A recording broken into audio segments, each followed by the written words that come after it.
House resumes.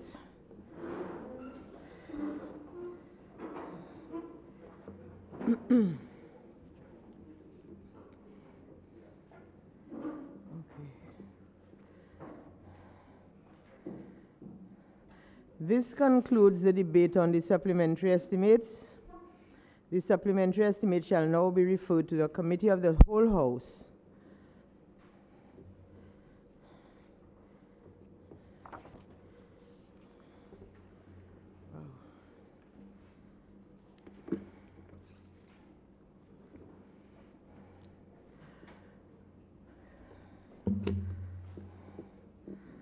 House is in committee.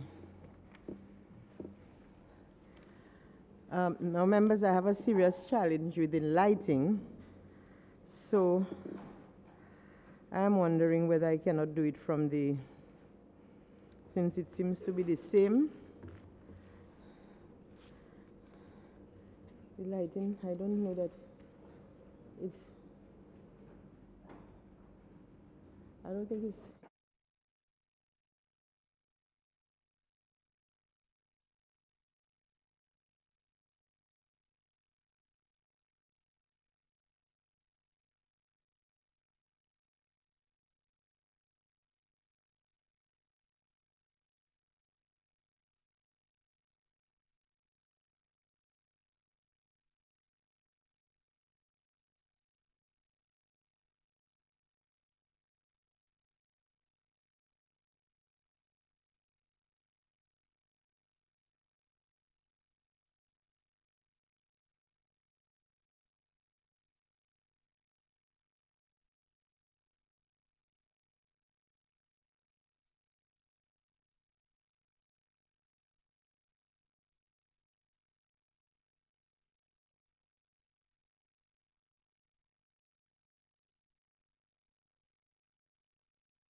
The supplementary estimates have passed through the Committee of Supply without amendments. The question is that the supplementary estimates for $82,851,808.96 be approved. Those in favor? Aye. Those against? The ayes have it.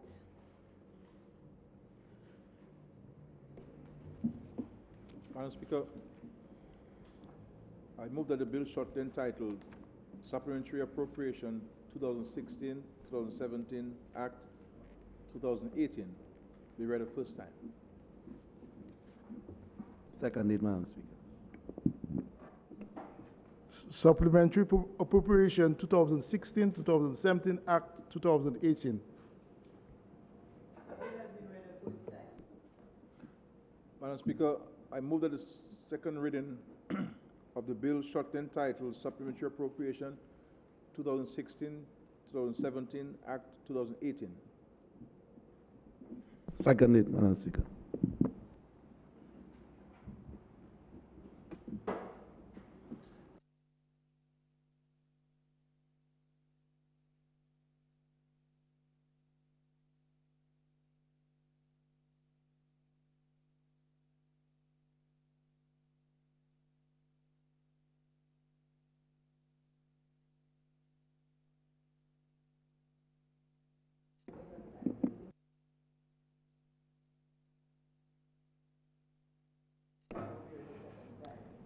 Supplementary Appropriation 2016-2017 Act 2018.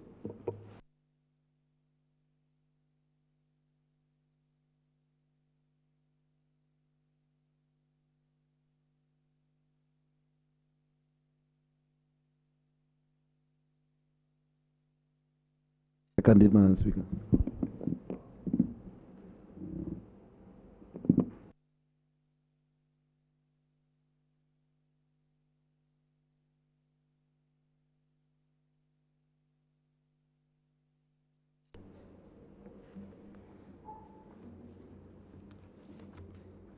Just 1 minute.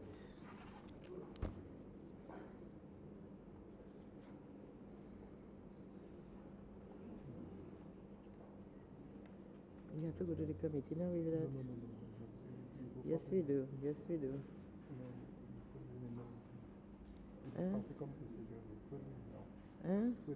Okay.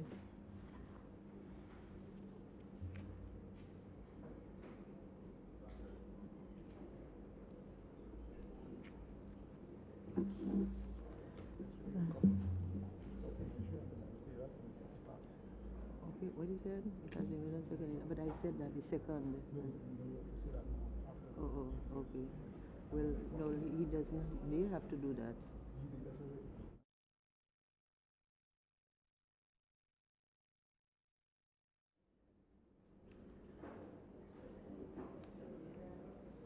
No.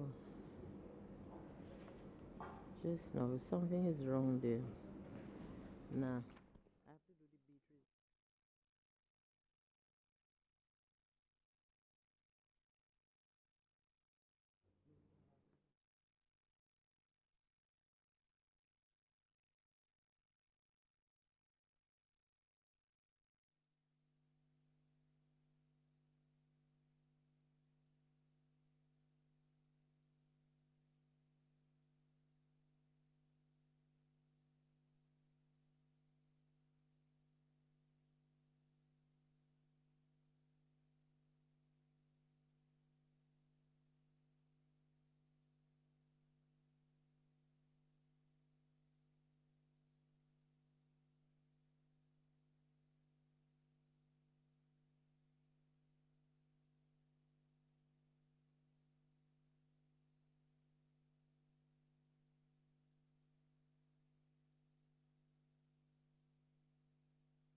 It has been moved and seconded that the bill shortly entitled the Supplementary Appropriations 2016-2017 Act of 2018 be read a second time. Those in favor?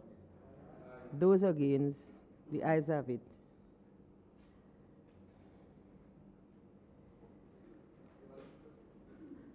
We have to go to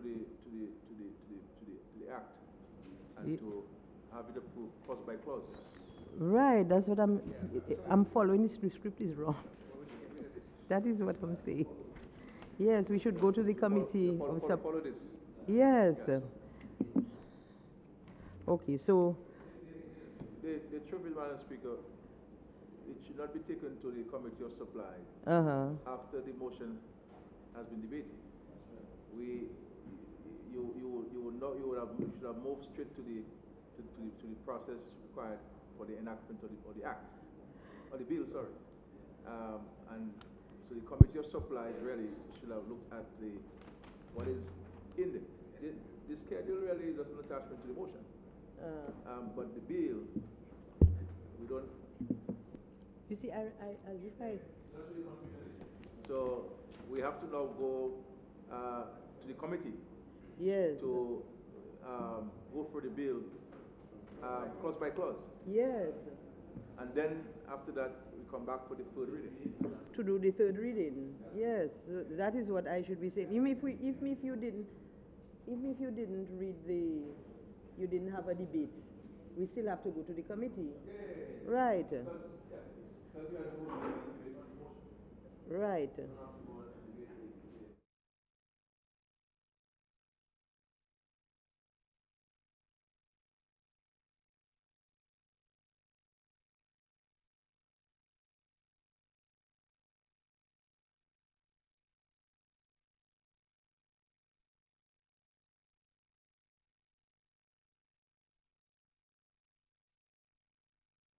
The bill will now be taken to the committee of the whole house to be considered clause by clause. That's what I was following the script. I'm saying the script is wrong.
In 2017 Act of 2018 passed the committee stage without amendment. The question is that the report on the committee on the bill be adopted. Those in favor? Aye. Those against? The ayes have it. Now. Madam Speaker, I move that the bill shortly entitled Supplementary Appropriation 2016-2017 Act 2018 be read a third time and passed accordingly. Seconded, Madam Speaker. It has been moved and seconded that the bill shortly entitled the Supplementary Appropriations 2016-2017 Act of 2018 be read a third time and passed. Supplementary Appropriation 2016-2017 Act 2018.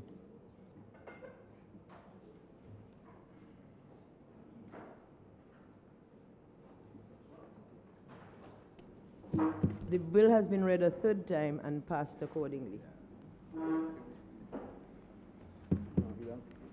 Ready for me, Jim?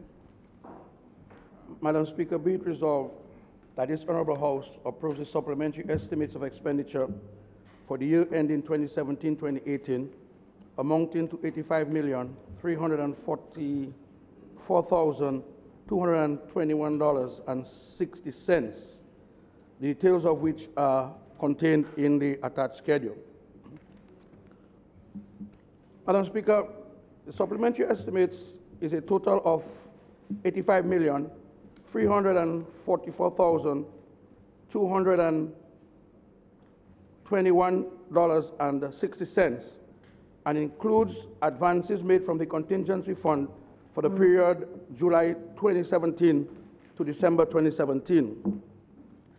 The provision for this is in Section 80 of the Commonwealth of Dominica Order 1978, as well as in Section 12 of the Finance Administration Act number 4, 1994.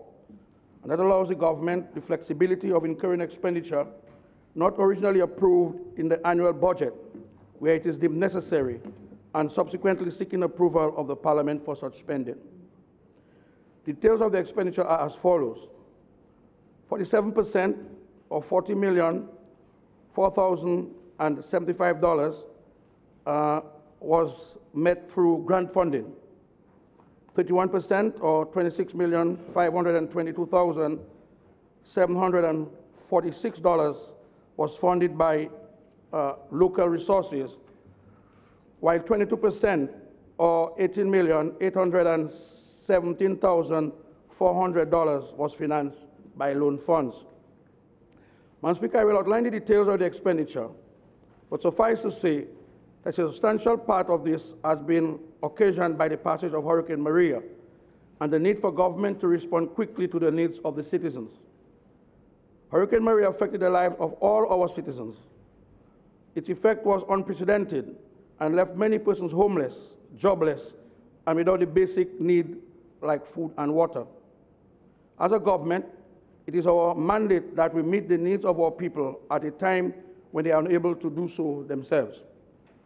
Madam Speaker, recognition must be given to our many friends, families, and sister countries, organizations, and development partners from the local, regional, and international communities who immediately come to our assistance in the aftermath of the disaster, with donations of relief supplies and cash contributions. In the case of cash contributions, the budgetary provision had to be made so that the funds could be spent. Madam Speaker, the appropriation in respect of the Office of the President was $52,974 to meet expenses related to replacement of the current surveillance system at the State House and grounds with a more efficient system of optimum capacity and performance. The Ministry of Trade and Employment and Energy received an amount of $5,034,843. Of this sum, $4,688,217 was required for the procurement of relief supplies post-Hurricane Maria in order to meet the immediate and short-term needs of the populace. Madam Speaker, an amount of $346,626 represented cash contributions from the United Nations Development Program to facilitate the implementation of a cash for work program. We recognize the importance of having some form of disposable income during a time such as this. And so, with the assistance of the UNDP, we have introduced this program, which allows some of our more vulnerable citizens to earn a small income, while at the same time helping in the clearing and rebuilding efforts. Madam Speaker, in respect to the Office of the Prime Minister, the sum of $161,500 was appropriated to meet expenses related to the purchase of a vehicle to replace one which was damaged during the passage of the hurricane. Madam Speaker, just before we got hit by the devastating hurricane, this government made available an amount of $2,402,482 for the purpose of assisting 4 countries which were affected by Hurricane Irma. St. Kitts, $500,000, St. Thomas, $200,000, Cuba, $250,000 US, that is, Madam Speaker, Antigua and Barbuda, $250,000 US. We are pleased that we had the opportunity to assist in some way in recovery and reconstruction efforts of these countries. Madam Speaker, Additional budgetary provision in the sum of $19,697,369 was approved in respect to the Ministry of Agriculture and Fisheries. The government of Dominica remains committed to restoring the rural livelihood and achieving adequate levels of food security following the widespread devastation as a result of Hurricane Maria. Through a financing facility from the World Bank and under the Disaster Vulnerability Reduction Program, the sum of $18,817,400 was approved to provide farmers and fishers with an immediate stimulus grant as a means to buffer the short-term loss of income and to facilitate recovery efforts in the agricultural sector. Madam Speaker, an amount of $31,470 was also approved for the Ministry of Agriculture. These funds came from the Government of Canada and were donated to meet the commitment under the Project for the Protection of Regional Opportunities for Produce through the enterprise and linkage.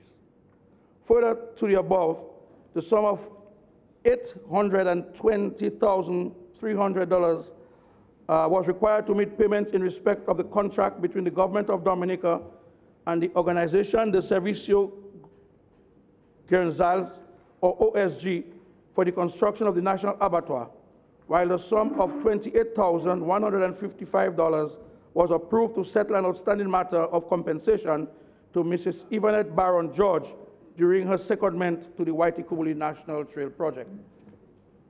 Madam Speaker, in respect of the Ministry of Housing, Lands and Water Resource Management, the additional amount approved is $5,189,270. These funds were meant for the acquiring equipment to augment the emergency response capabilities of the Dominica Water and Sewage Company, the WASCO, in order to improve the pace at which potable water is made available to the various communities. Madam Speaker, the government has followed up on its promise to provide assistance to 18 families of Silver Lake community who were left homeless by a fire which destroyed their dwelling in December 2016. The government has been providing assistance to the sum of $1,917,743. That was approved for the Ministry of Social Services for this purpose. Madam Speaker, the sum approved for the Ministry of Health and Environment is $1,804,740. Following the passage of Hurricane Maria, medical wards and facilities had to be renovated. The sum of $1,143,533 was approved for the intervention to facilitate the resumption of health services at the Princess Margaret Hospital. In addition to this, Madam Speaker, an amount of $185,127 was approved to provide emergency vector control services in an effort to stem the outbreak of disease and hence safeguard the health of our citizens. Madam Speaker, we are pleased to report that there has been no major outbreak of disease in Dominica following the passage of Hurricane Maria. The Ministry of Health was allocated the sum of $476,080 to meet contractual payments to persons engaged under the School Vision and BMI assessment. I can see clearly now, the I project, to meet emoluments for the period of June to October 2017. Madam Speaker, under the Ministry of Tourism and Urban Renewal, the additional allocation of $1,579,592 was approved for the enhancement of a number of key areas to accommodate resumption of tourist arrival. For the 2017-2018 fiscal year, a number of projects were identified for rehabilitation in preparation for the next cruise season, to include upgrade of People's Park, rehabilitation of the Roseau Bayfront, rehabilitation of the old market and vending areas. These areas were further destroyed by Hurricane Maria, and rehabilitation works were deemed a matter of urgency. Madam Speaker, the sum of $47,204 was approved on behalf of the Ministry of Kalinago Affairs. Of this, $30,000 was to provide for accommodation for the office, while $17,204 was for the purpose of constructing a dwelling house for a senior citizen of the Kalinago territory. The funds for this initiative was donated by the Honorary Council of Martinique. Madam Speaker, the Ministry of Public Works received additional budget of $47,361,525. Madam Speaker, in September 2017, government made a loan of $13,584,500 available to the Dominica Air and Seaport, DASPA. This was approved to assist in meeting payments for infrastructural works done at the Cabris cruise ship berth and at the Longhouse port. We consider that these works were timely and contributed to the fact that the ports were better able to withstand the wrath of Hurricane Maria. Madam Speaker, following the Hurricane Maria, there was an urgent need to replace certain bridges which had been seriously compromised to ensure the safety of the traveling public and to facilitate movement of persons. In light of this, the sum of $12,995,626 was allocated to meet contractual payments for the supply and installation of 9 Bailey bridges at various critical locations to include Castle Comfort, Lubia, Pichelin, Geneva, La Plaine, that is Sari, La Plaine, Tabara River, Buetica, Dalis White River, and Roseau, Isilo Black Bridge. Madam Speaker, extensive cleanup of debris. What?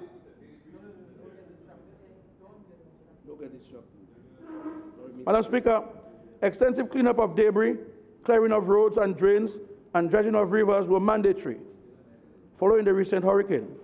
And as such, a contract was awarded to a firm of Infrastructure Service Limited in the sum of $20,781,399 to facilitate that process.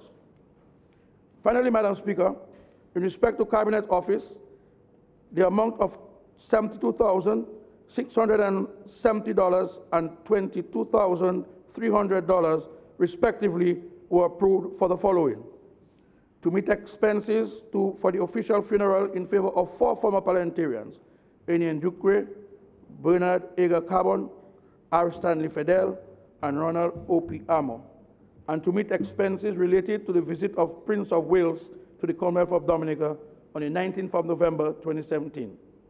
Madam Speaker, with this said, I now recommend for approval of the Parliament of the Commonwealth of Dominica the supplementary estimates amounting to $85,344,221.60.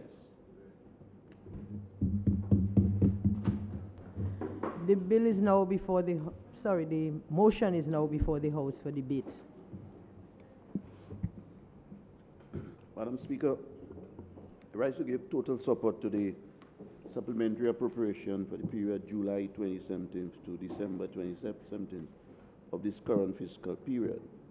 As you recall, Madam Speaker, we have been spending quite a bit of money in preparation for events, unlike what we expected during the last period, but we had to do it. For example, the amount of $14.6 million was loaned to the Dominica Air and Seaports Authority to meet payment for the infrastructure of the Woodridge Bay, Longhouse, and Carbridge cruise ship berth as follows. In the Woodridge Bay area, we had to repair the jetty support system, for example, the metal piles, repair of the reinforced concrete structure, installation of new fenders. In the Carbridge port, maintenance of the substruction of the fenders, repair to the bollard bases, and repair of main supporting feature beams. And of course, in the Longhouse slab surface, including drainage and bollards.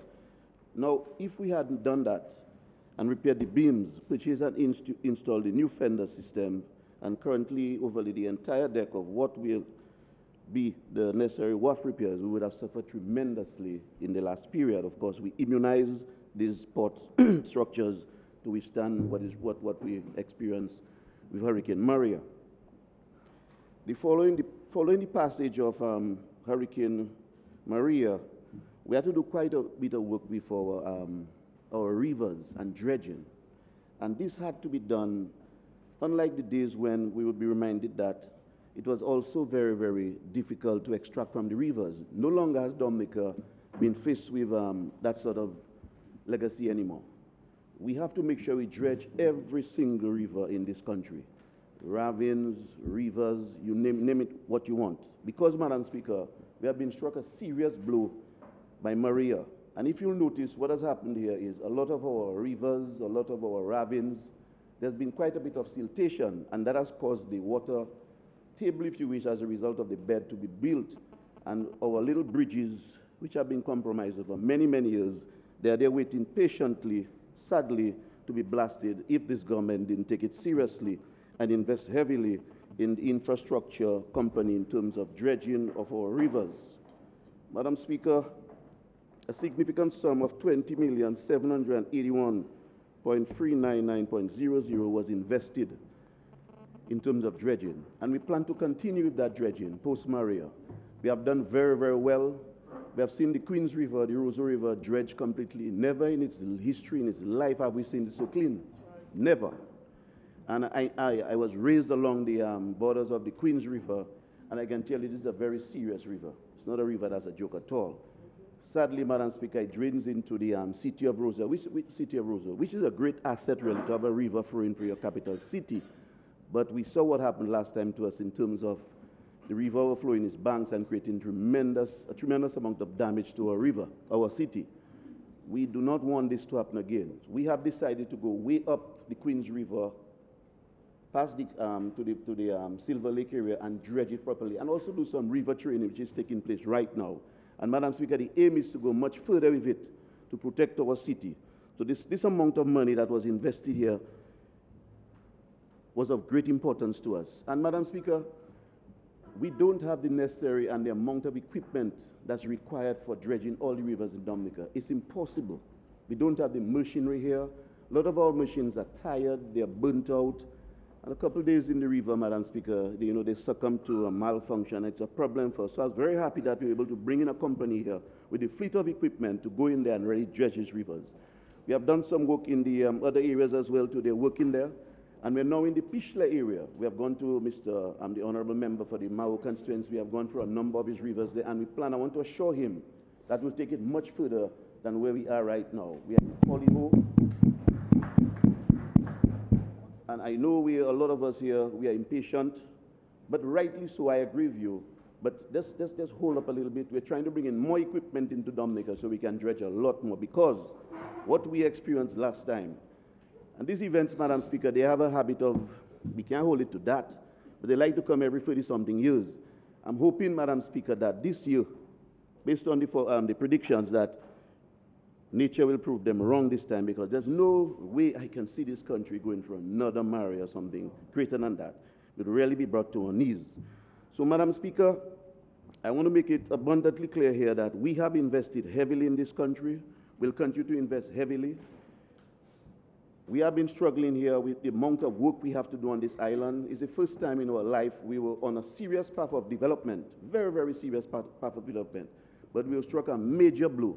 And that has caused us to sort of step back a bit to take care of the existing damage of Maria and still do what we have to do. But with the grace of God and with the strength of this government, Madam Speaker, we will prevail and we will fix this country as we are continuing to fix it. Now, the agriculture. There's a significant amount of money here for agriculture. And I must say, we have listened to the criticism coming from the opposition forces against the World Bank project and the disbursements we had to do in terms of providing some rapid funds to the farmers. Sad but true, this government was blamed for something that it is not responsible for, and it was very painful. Why I say it was painful, I can recall going up one day driving through the Roseau Valley and listening to the opposition program on a radio station. And I listened to the government being accused of something it had no part of at all. I tried my best to find the number to call the radio station to clear the light on it, because your operatives were so wrong, it was painful to listen to them. Very painful. Very, very painful for me to listen to that. I can recall at the cabinet level, when our Prime Minister decided that he doesn't want this list to come to Cabinet, this is fact. Because we want no business in it. You know why? Because we knew that was what was going to happen. And of course, we were blamed for it. We were blamed for the UNICEF money. We had nothing to do with that, gentlemen. So I want to make sure that the nation listens to me tonight and understand that the government of Dominica, through the World Bank, provided relief assistance in a rapid manner to our farmers with no interference whatsoever. My farmers in Mount Prosper, a lot of them, they don't support the government, though they're very lovely these days. They receive their monies in full force with no interference whatsoever. If it were a political program, and I would never do that. One thing about this government we must understand, when all programs, but in particular, when it comes to health, education, and agriculture, we don't play politics with that. So whenever you hear your operatives on the radio stations trying to, kind of twist the government program, you must correct them sometimes, gentlemen. And I see the member for Salisbury realizing that's fact, and he's going to take it back to his farmers. I agree with you on that one. But, Madam Speaker, I wanted to shed some light on that because I was deep in this one, and I wanted to clear the air on that one because we have been blamed for it, and we are very innocent about this one. All we are trying to do is to help our farmers, and we have to be careful about what we say out there because there's a new project coming for $25 million for agriculture. Our new Minister of Agriculture will be implementing that project, and I can assure the farmers of Dominica, unlike what the member for the Rosal North Constituency has been talking about this morning, that we're not putting money in agriculture. There's a lot of money coming in agriculture, and the Honorable Austria is going to implement a huge project where all your farmers, and maybe even you too, can benefit from it so we can raise the level of agriculture in Dominica. Yeah. Yeah. Now, Madam Speaker, I don't have much to say today because I want us to continue this debate in terms of that. But just to make sure we understand that we have a new vision in this government, and we'll continue with that new vision in terms of how we tackle Dominica and how we tackle the roadways. I asked every single Dominican, our constituents, and all the 21 constituencies to be patient as we unfold a new program for the road development of this country. We have been struck a blow. It is very, very challenging, but we will definitely fix this country. And Madam Speaker, with these few words, I want to say that I support the supplementary appropriation, and I'll allow some time for some of the other members to debate on it. Thank you.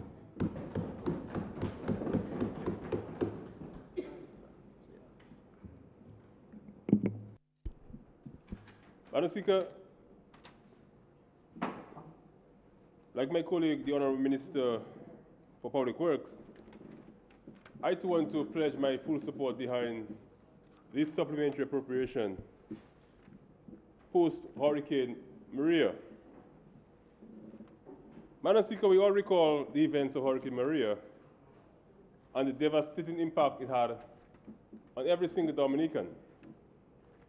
And I will not wish at this time to rehash the events, Madam Speaker, but I would speak specifically to a few areas in the supplementary appropriation that I think we should really make mention of, Madam Speaker. And the first one, Madam Speaker, is a cash for work program, which received an amount of $346,000 with funds from the UNDP, United Nations Development Fund, Madam Speaker. And the reason why I mention this program, Madam Speaker, is because a number of individuals throughout our various communities across the country, they were engaged in this program. And basically what this program entailed was the cleanup of the country, where we saw our young men and women getting themselves engaged in ensuring that post-Hurricane Maria, their communities could be kept clean. And I can speak quite clearly to what occurred in my constituency. Because I can tell you, Madam Speaker, a number of young people from the communities of Layu and Miro were engaged on this program. And we focused primarily on the beach areas in these communities. And I must point out the work that took place in the community of Miro. Because on the morning of September 19, 2017, when I visited the community of Miro, and I saw the extent of debris that was on the beach, I was dumbfounded because I was wondering how were we going to get this thing off the beach. Because Mero, as we know, is a prime destination for tourists. And locals alike, Madam Speaker. But we put together a solid team, and the young people there worked feverishly to ensure that in quick time, we could get the beach cleaned and have it ready to accommodate visitors and locals alike. And I must commend the groups in Mero for their hard work and their determination. And the same thing occurred in Layu, Madam Speaker. But once again, we saw the young people there partnering the NEP to ensure that we could clean these communities, Madam Speaker. And this is what diligence and hard work is about. Putting your differences aside and ensuring, Madam Speaker, that you can get the job done. Because at the end of the day, we are the ones who live in these communities, and we are the ones who have a responsibility to ensure that these communities are kept clean. Additionally, Madam Speaker, I also want to highlight under head D29, the procurement of hurricane relief supplies. And that is critical. Because what this government did, Madam Speaker, post-Hurricane Maria, in ensuring that the citizens of this country could have gotten relief supplies, Madam Speaker, is a very patriotic, humanly, and compassionate act. While we receive supplies from some of the donor agencies, Madam Speaker, but we could not just sit back on our laurels and say, yes, let us just wait for them to send for us. No, Madam Speaker. We had a responsibility to ensure that the constituents, the Dominicans, no matter what political color you are, what religion you are, you were able to get supplies so that you could, once again, Madam Speaker, have a proper meal, a decent meal, post-Hurricane Maria. And we all know what transpired after this, Madam Speaker. And that is why the Prime Minister, again, ensured that these resources were made available to get supplies to the people. And while some criticized, Madam Speaker, and did nothing to ensure that their constituencies received, I can testify that the members on the government side, we went above and beyond the call of duty to ensure that the people who have elected us and who we are responsible for, they receive the supplies, Madam Speaker. And I'm very thankful for this. Of course, Madam Speaker, under head D52, we see a significant sum that was spent in post-Hurricane Maria works, Madam Speaker, throughout the country. And when we woke up on the morning of the 19th and we saw Dominica, it was a mammoth task, Madam Speaker, to clean this country. And the task is still ongoing. And we were able, Madam Speaker, to make the resources available to ensure that the contractors who worked in ensuring that the country was clean, they got paid. They got paid, Madam Speaker. And we've seen some drastic improvements that have been made across the country in ensuring that this country came back to a state of normalcy in quick time, Madam Speaker. And it's important to underscore this, Madam Speaker, because at this critical juncture, when all hands had to be on deck, we had some among us, Madam Speaker, who were criticizing and spewing all sorts of negatives about Dominica, Madam Speaker. Shame, shame, shame. And again, I must mention this. The Member of Parliament for Roseau Central, he could have no more of this negativity, Madam Speaker. And he had to make a bold step to ensure that if he had to make a contribution to nation building, he had to come and get away from the negative side. And that is why he's sitting on the government side in Parliament this evening, Madam Speaker, the Honorable Minister for the Environment, Joseph Isaac. And we've welcomed him, Madam Speaker, because he has realized the Herculean task that is before us to build this country back. He has realized that, Madam Speaker, and he has put political color aside.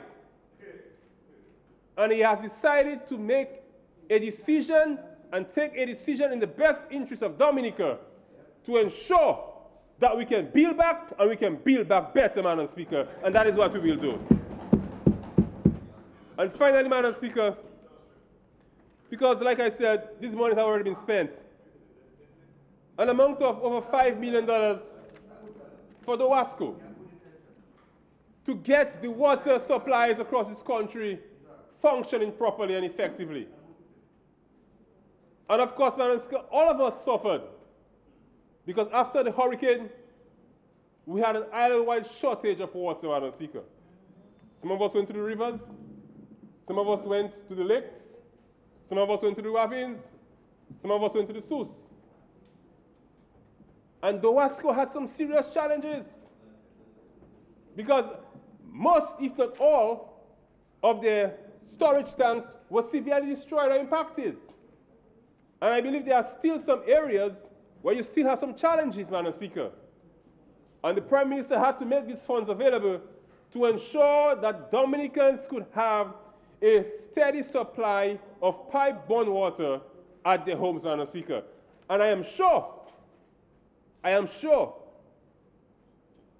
that coming out from Hurricane Maria and the experience that we had, the WASCO now has the opportunity to build back better and to ensure that we have a more resilient water network, Madam Speaker, all in the process of building a climate-resilient country. And so, Madam Speaker, with these few words, I have absolutely no reservations in supporting this supplementary appropriation that is before the House. Thank you, Madam Speaker.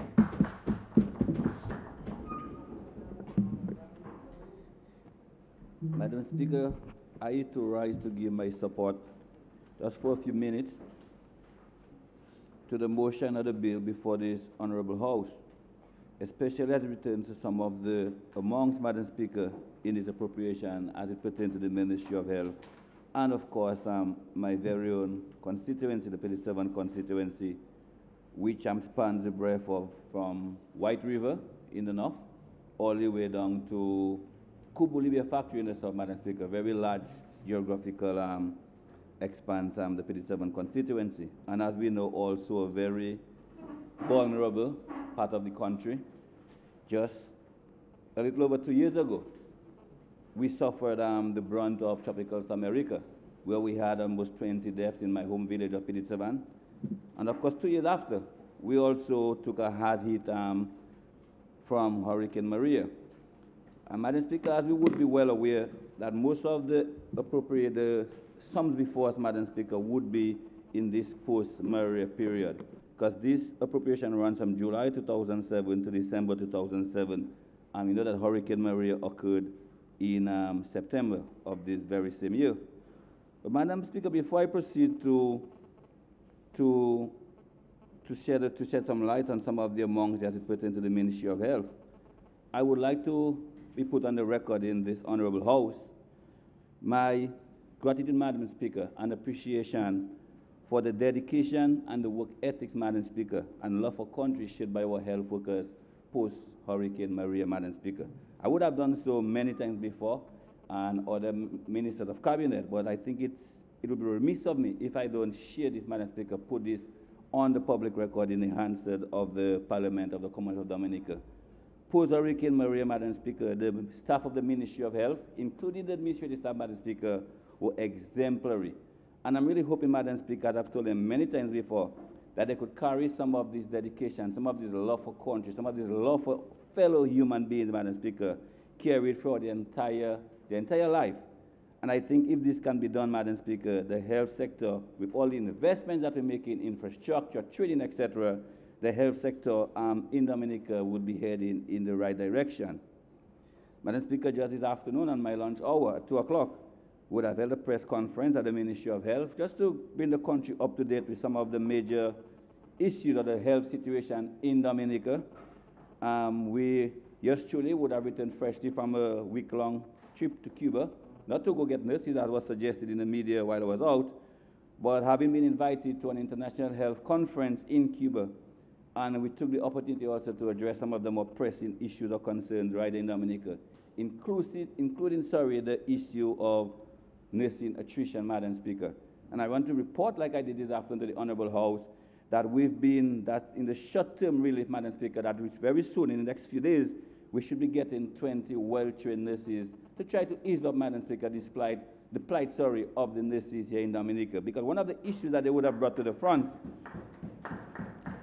Madam Speaker, when we met with them, myself and the former PS, that's PS Litton, who happens to be on pre-retirement leave, would be their long working hours and their high patient to nursing ratio, Madam Speaker.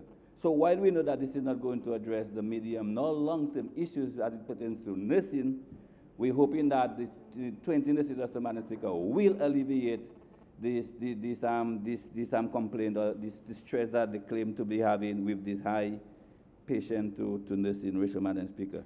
In addition, Madam Speaker, the government of the Republic of Cuba would also be supplying us with a number of specialists, Madam Speaker, while we train our very own in Cuba, like I've said many times before. Madam Speaker, if we go to the first amount, head D36, H200, H21, professional and consultancy in the appropriation, Madam Speaker, the sum of $476,080.50. That would be to meet the contractual payment for persons engaged under the school vision and BMI assessment. I can see clearly now I project. Madam Speaker, and I'm sure if you ask any one of them on the other side, they'll ask you, Saki sir, meaning what is that, Madam Speaker? Because more often than not, in fact, all the time, they don't take time, Madam Speaker, to inform themselves, to find out what is going on. This project, Madam Speaker, would be a project that would have been articulated a number of times before, where the government of Dominica, with the assistance of our Cuban counterparts, would have embarked on what they call a school vision and body mass index assessment for school children, all primary and secondary school children. Because we realize that sometimes, Madam Speaker, our children, our kids, as they are more affectionately known, I'm not sure if that's parliamentary language, our children, would, Madam Speaker, sometimes they don't perform, Madam Speaker, and it's not because they're not smart or they're not intelligent. Sometimes they would have visual and also hearing issues, Madam Speaker. So we plan on embarking on a similar exercise as pertains to hearing, but for now we would have covered, Madam Speaker, I can safely say 95% of all primary and secondary schools on the island. So what we did, Madam Speaker, we would have embarked on this program where we dispatch a team, and we also start the services of some of our retired nurses, family nurse practitioners, where they accompany the Cuban specialists, move from school to school, Madam Speaker, screening students for visual problems. And at the same time, we took advantage because we felt that we might not have another opportunity, Madam Speaker, to be able to conduct what they call a body mass index, of course, to evaluate the nutritional state of our school children, both primary and secondary school. Madam Speaker, not only did we assess, the government also made a commitment, Madam Speaker, to provide free spectacles, Madam Speaker, free eyeglasses for the students requiring glasses during this assessment, Madam Speaker. Almost $500,000 spent on this exercise. So, Madam Speaker, again, this is nothing new, as the Calypsonian said, that, Madam Speaker, because this is the hallmark of the Dominican Labour Party. And when I welcome my good friend and classmate from long ago, Joseph Isaac, I told him, welcome to the family of love, the family of labor love, Madam Speaker, because that's what we do. We love people, Madam Speaker. Unlike the members on the other side, Madam Speaker, who feel it's more convenient, Madam Speaker, to them to not do anything. In fact, sometimes I think they'd rather be in the opposition. Maybe it wasn't for the little pay and etc. They would maybe remain in opposition their whole life because it's easier for them, Madam Speaker, because they can do nothing, don't go to their constituency, don't do estimates, don't visit people. They do nothing at all, Madam Speaker, and of course come here and blame the government when they themselves would not have done anything. But you have to do the work, Madam Speaker. Madam Speaker, every now and then I tell people, frankly, I'm a very frank, candid speaker. I tell people every now and then I wonder, why did I leave my profession? Okay, I had, I think, a board in medicine to enter politics, Madam Speaker. It's a lot of hard work. So those who believe that they want Parliament to meet every week, Madam Speaker, to put their multicolored suits or whatever to just come and sit in the air-conditioned office, Madam Speaker. Madam Speaker, they have to go on the ground, Madam Speaker. Madam Speaker, I love my suit, so I want you to look at me, Madam Speaker. I want you to look at me, Madam Speaker. I mean, I too love my suits and my pretty clothes, Madam Speaker, but more often than not, you have to shed them, Madam Speaker. Get your jeans and T-shirt and go out in the ground, Madam Speaker. Hit the highways, the rock, and the byways to do the work. Madam Speaker, immediately after Hurricane Maria, Madam Speaker, even before we heard the pronouncement from the Honourable Minister of the rest of the government, Madam Speaker, I know the government that I'm a part of, Madam Speaker. I would have dispatched contractors in all villages in my constituency to get ready, Madam Speaker, because I know that the government that I'm part of, Madam Speaker, they will assist the people. So I got ready. I hit the ground, Madam Speaker, walk the villages, cross the rivers, the ravines, etc. This is what you guys need to do. Instead of just coming and sometimes ill-prepared. And not just, Madam Speaker, you would like to think that if they're so busy to call Parliament that they would come, they would have all the time in the world to prepare. Remember for us, no, we Sri cat-like accent, Madam Speaker. Fertilizer and chemicals post-Maria, $185,000. He was crying for it this morning that nothing has been budgeted or put aside to deal with this issue. And it's ongoing, Madam Speaker. This is just the first tranche of money, sorry, that was approved, Madam Speaker, to deal with the rodent issue. Post-Maria. So, Madam Speaker, you would think that after calling for Parliament for so long, that they would come ongoing was, Google it, ongoing, what ongoing means. Madam Speaker, so you would think, Madam Speaker, that they would be better prepared, they would read. The leader of the opposition, Madam Speaker, I remember listening to a radio program where he was asked whether he knows about, because we heard him a number of occasions, Madam Speaker, criticizing the government on our low carbon climate resilient development strategy, which happens to have been under my ministry, which I have generously forwarded to my good friend Joseph Isaac. Very capable too, I know he'll do well. He was asked, Madam Speaker, by a caller, do you know anything about the 8 water storage tanks being built on the West Coast? No, I don't know anything about it. Madam Speaker, these 8 water tanks, Madam Speaker, they are being built under that very same DVRP program, under the Low Carbon Development Strategy program, Madam Speaker, to complement government West Coast Water Project. So, Madam Speaker, but what they do, Madam Speaker, they hear something, somebody writes something for them, or they go online, they Google something, whatever the case may be, and they come and they talk. I was about to use another expression, Madam Speaker. They talk and they talk and they talk. We prepared my partner before we come to Parliament. So, Madam Speaker, we have procured spectacles, Madam Speaker, for all our primary and secondary school students who so needed it, who so required. And as I said, we soon, not for Hurricane Maria, Madam Speaker, we would have embarked on a similar program as it pertains to hearing, etc. The second line item, Madam Speaker, renovation works at PMH. Of course, this is pretty self-explanatory, Madam Speaker. We had to embark on repair works to the medical wards.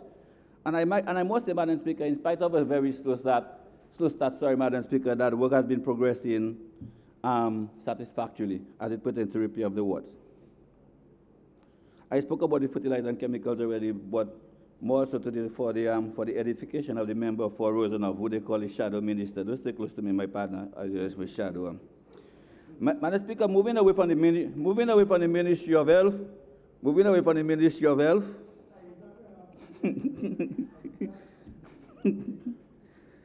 we go to Public Works, Madam Speaker.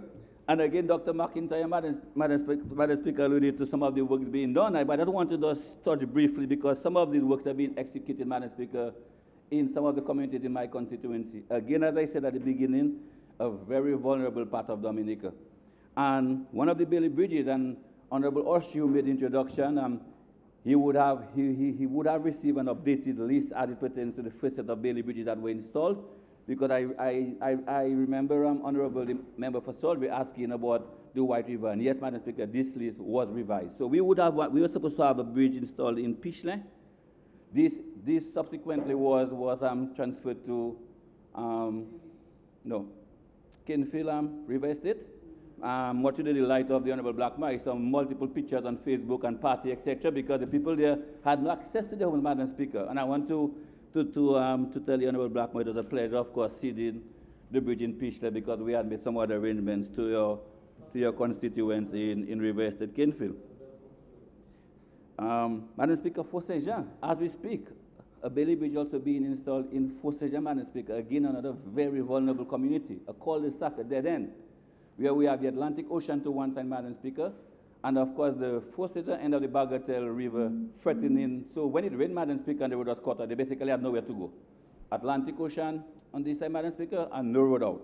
So the residents are very happy, Madam Speaker. We have seen work started on the installation of a Bailey Bridge right in Fort Saint-Jean. And part of this $20 million, Madam Speaker, for river dredging, Pishley is also the beneficiary, Madam Speaker, one of the beneficiaries of this river dredging.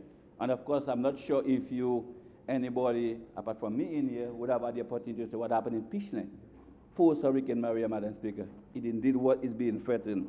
And again, as I said, the residents of Pishley are very happy, and they can sleep better, Madam Speaker. Just the sight of the heavy equipment, the Dominica strong, Madam Speaker, vehicles, as they call them, in Pishley, Madam Speaker, would have alleviated their fear because the hurricane season is just a couple months, or a few weeks away, rather, Madam Speaker.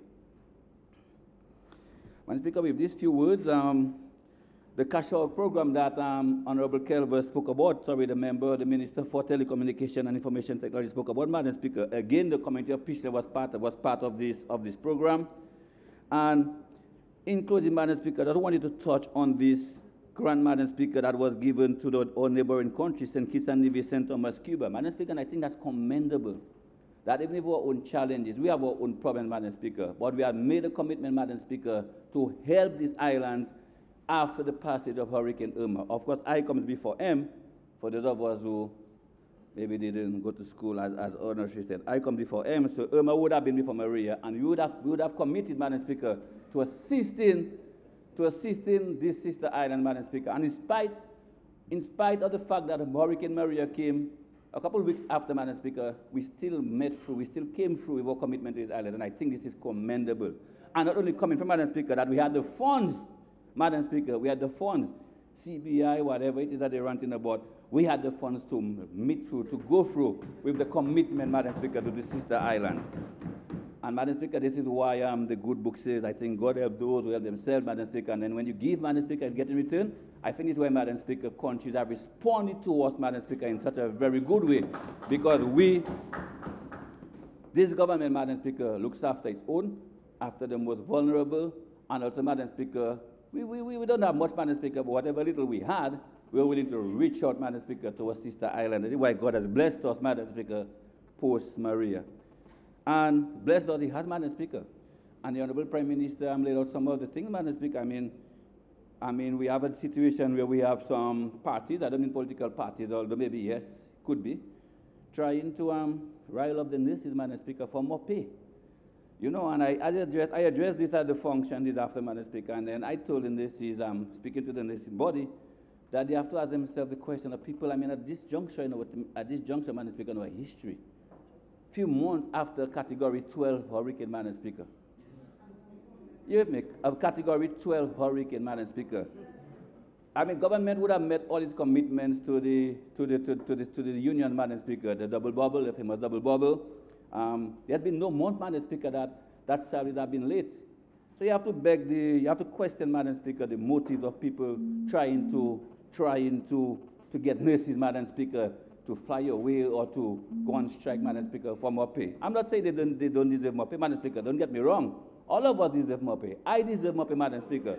I don't think the pittance I'm being paid as a minister, Madam Speaker, is enough, Madam Speaker. I'm telling you, for the stress that this job entails, I have to say it.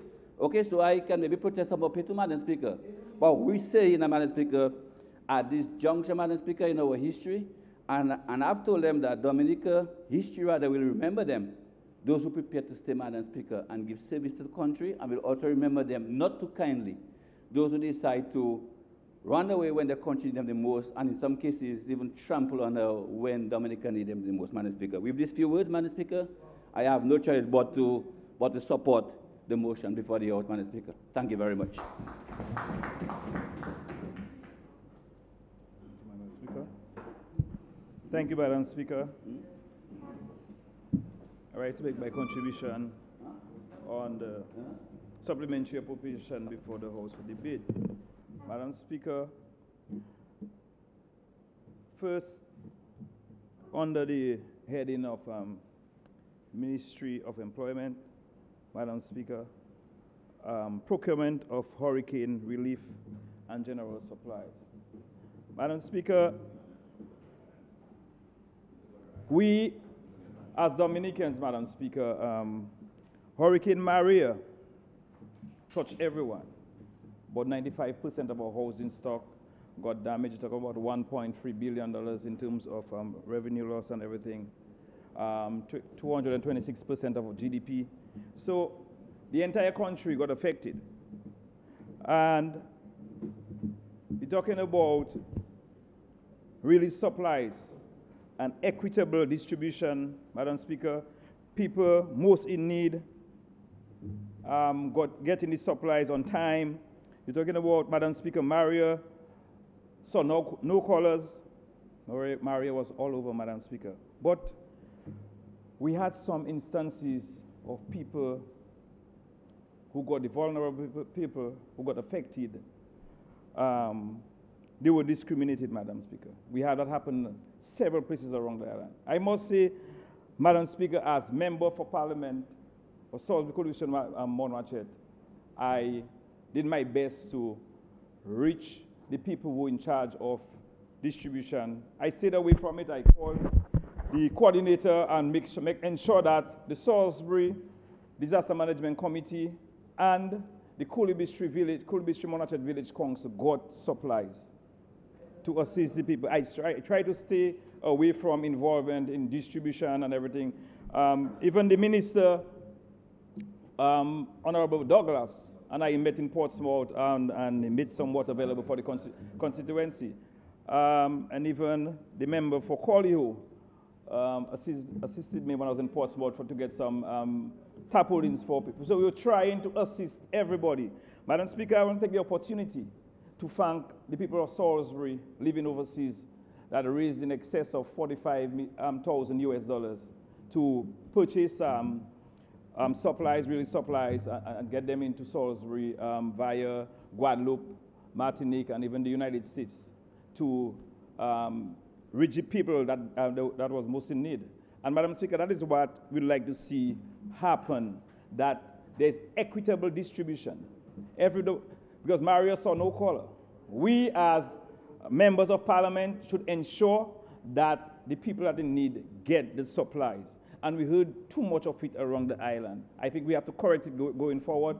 We are heading into the hurricane season.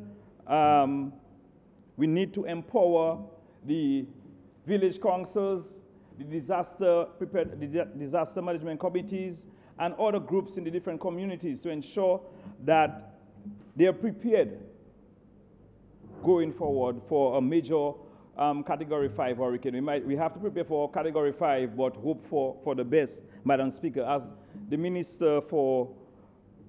new Minister for Public Works said earlier on, that Dominica cannot take another Maria, and we all know that, Madam Speaker. Madam Speaker, under the Ministry of Agriculture, I take a little pause, Madam Speaker, because I listened to the Minister of Public Works when he made mention about blaming the government. Madam Speaker, the buck stops at the top. And a lot of things happen, inconsistencies that could have been corrected or avoided. $18,817,400, Madam Speaker, for fishers and farmers. Madam Speaker, as a parliamentary representative for Salisbury, Coolibistry, Monrachet, that's a farming community and also fishing. And the same day of the first payment that took place in St. Joseph, we had a lot of red flags. Concerns began to come in. Madam Speaker, farmers, bona fide farmers, had problems getting the support or getting paid or getting disbursement. And the name was not on the list, Madam Speaker. And these are farmers that everybody knew. They're in the market, they're selling to hucksters, Madam Speaker.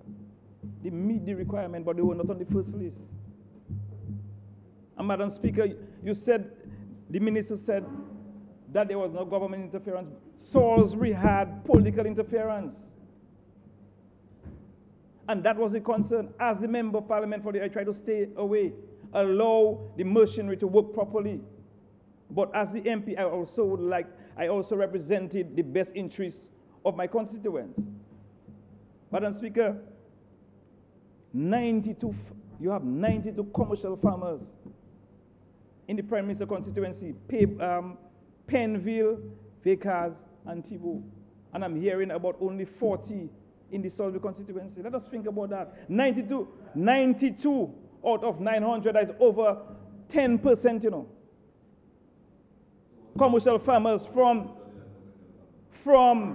what got $10,000. Commercial farmers, they came from the north.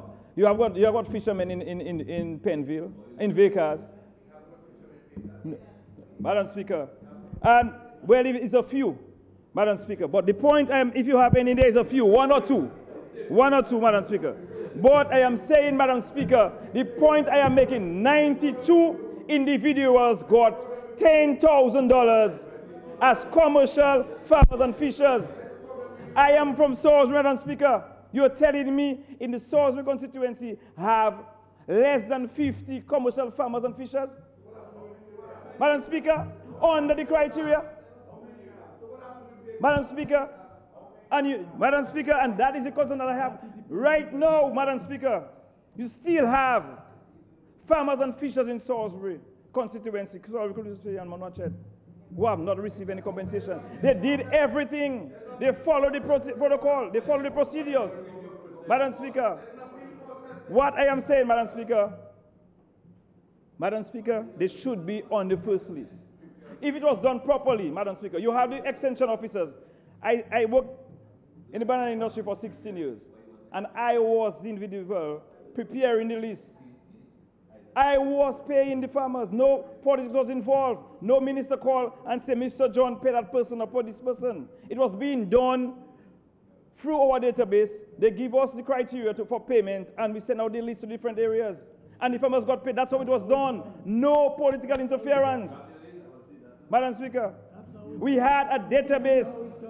That's how it was done. And that's what we expected, that the farmers, bona fide farmers and fishers, would have gotten their pay or the disbursement properly. Madam Speaker, and that is what we would like to see.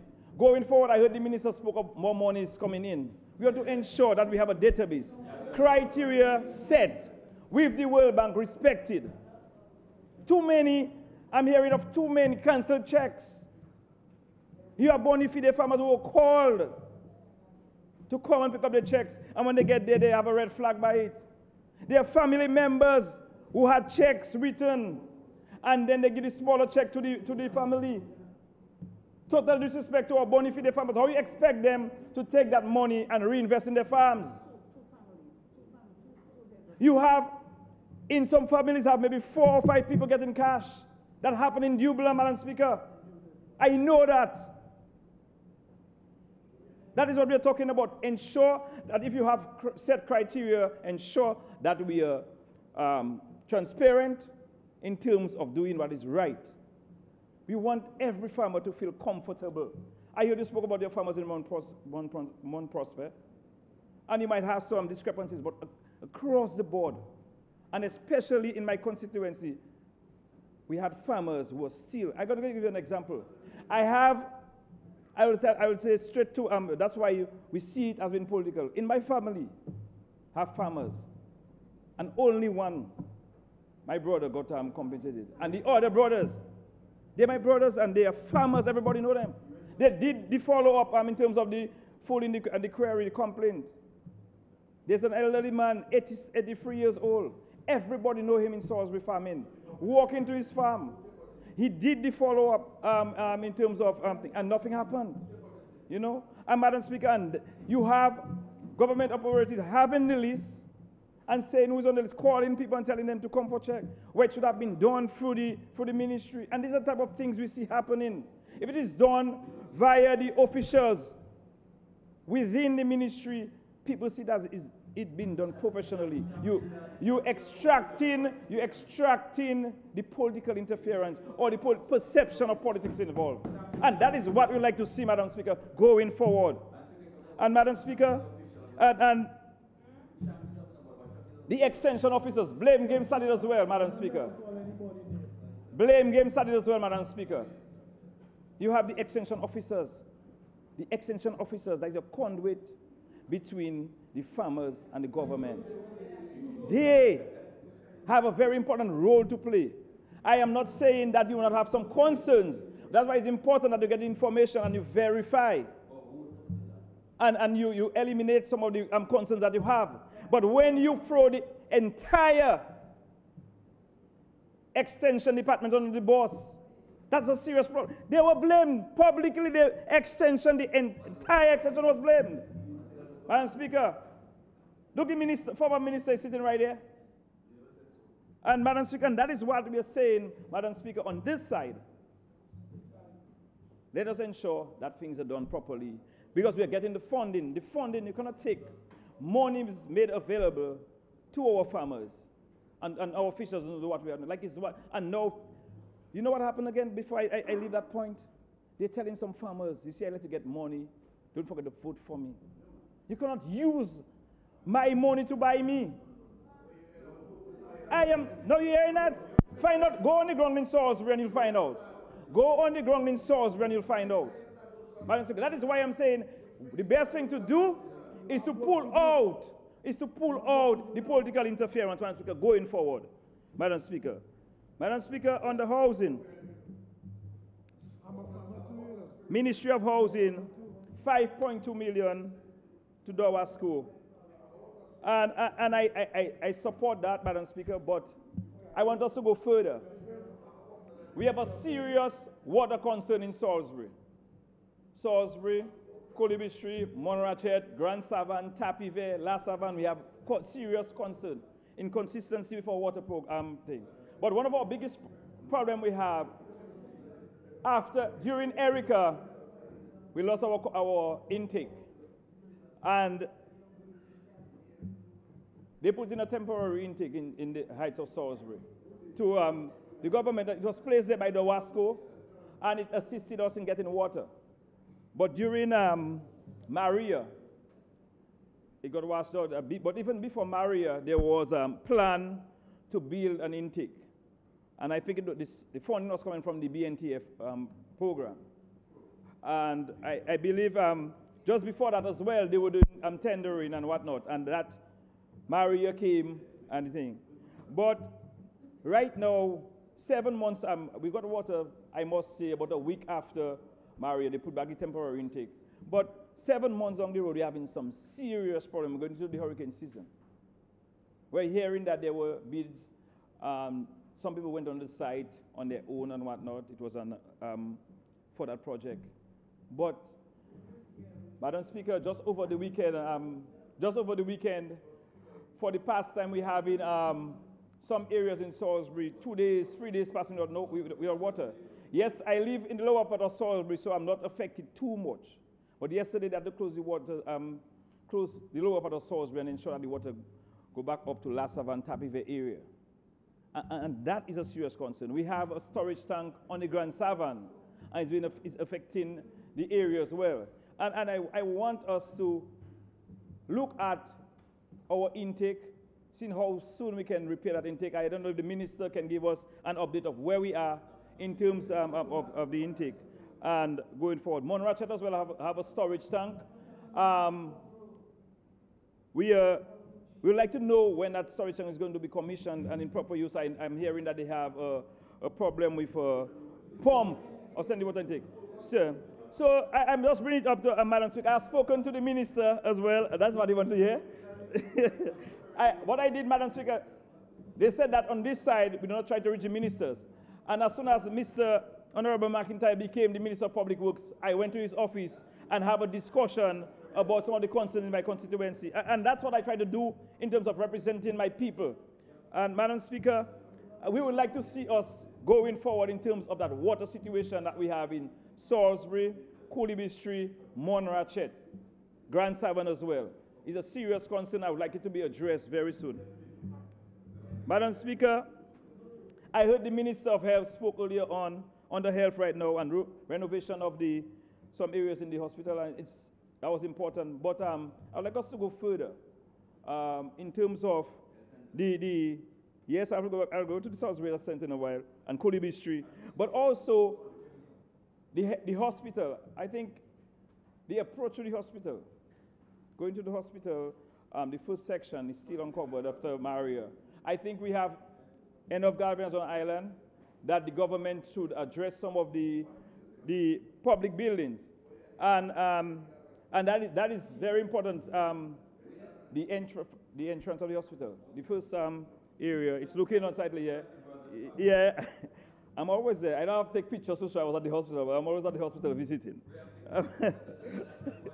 Madam Speaker, we have a serious concern as well on this side in terms of our human resource at the hospital. The minister made mention of it, but we have to, it's a serious concern that we have. Our nurses, they're leaving. And how can we stop that? And they're leaving very fast right now. And Madam Speaker, recently just 15 left, but something that's very important. Madam Speaker, very important, last year, the beginning of the school year in September, we had 12 nurses starting the nursing program.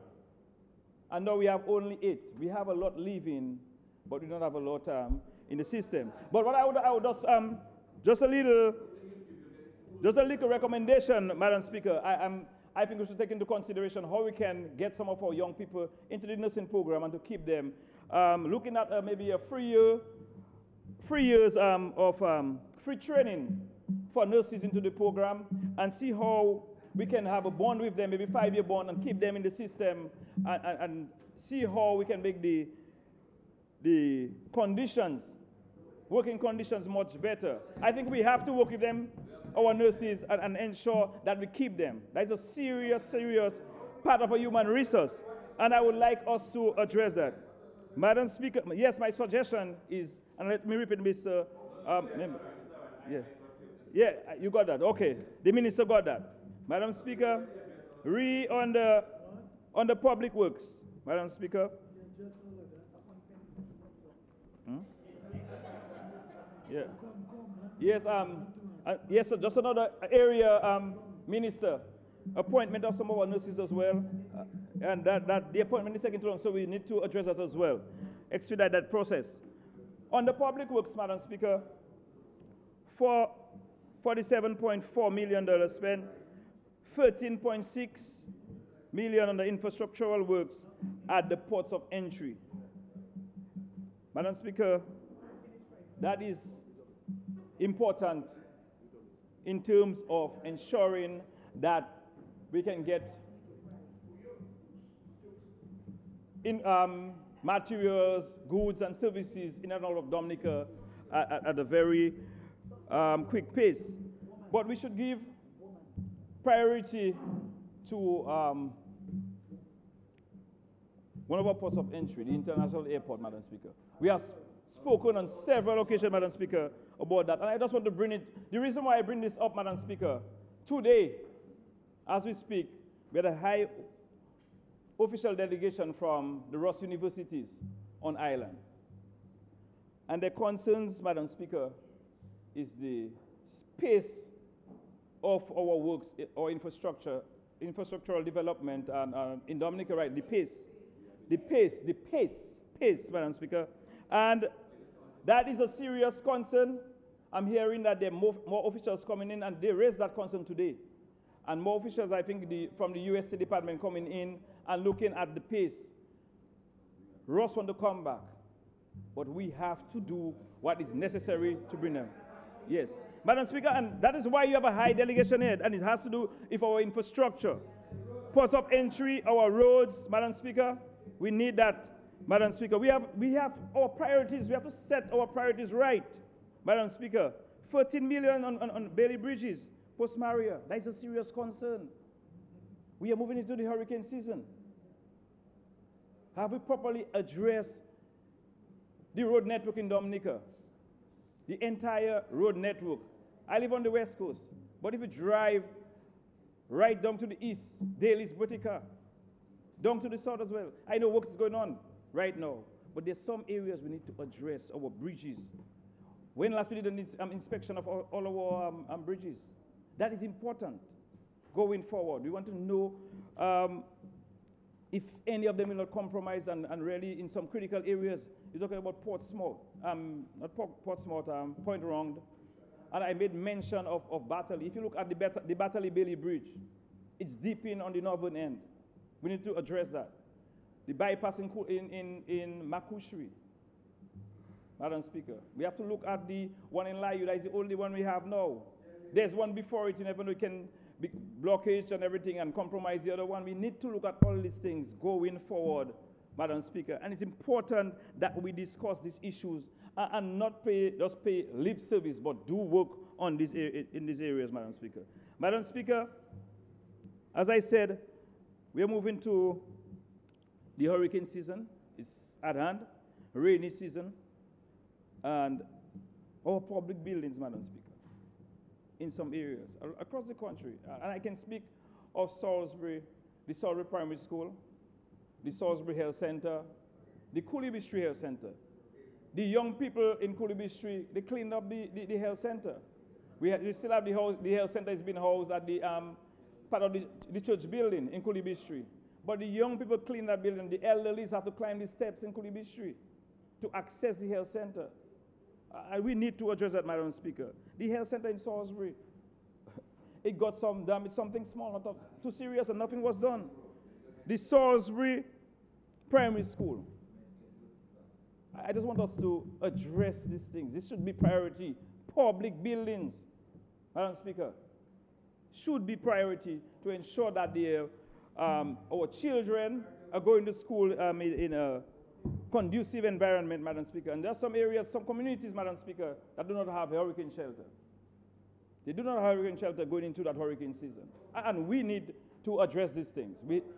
We need to not just build them, but identify new ones, look at maybe even some homes we can use to build people close by to move in, Madam Speaker. And that is important, Madam Speaker. You know, and we would like us as a country, as a government,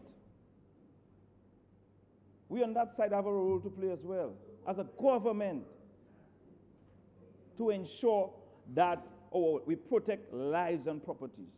I heard about dredging by the Honorable Minister of Public Works, but Coolby Street was never mentioned. Coolby Street is at high risk, Madam Speaker. I spoke to him about it. We are not only in Coolby Street, we have to go up into Coolby Street, the heights of Coolby Street, and see the type of danger we face down the river.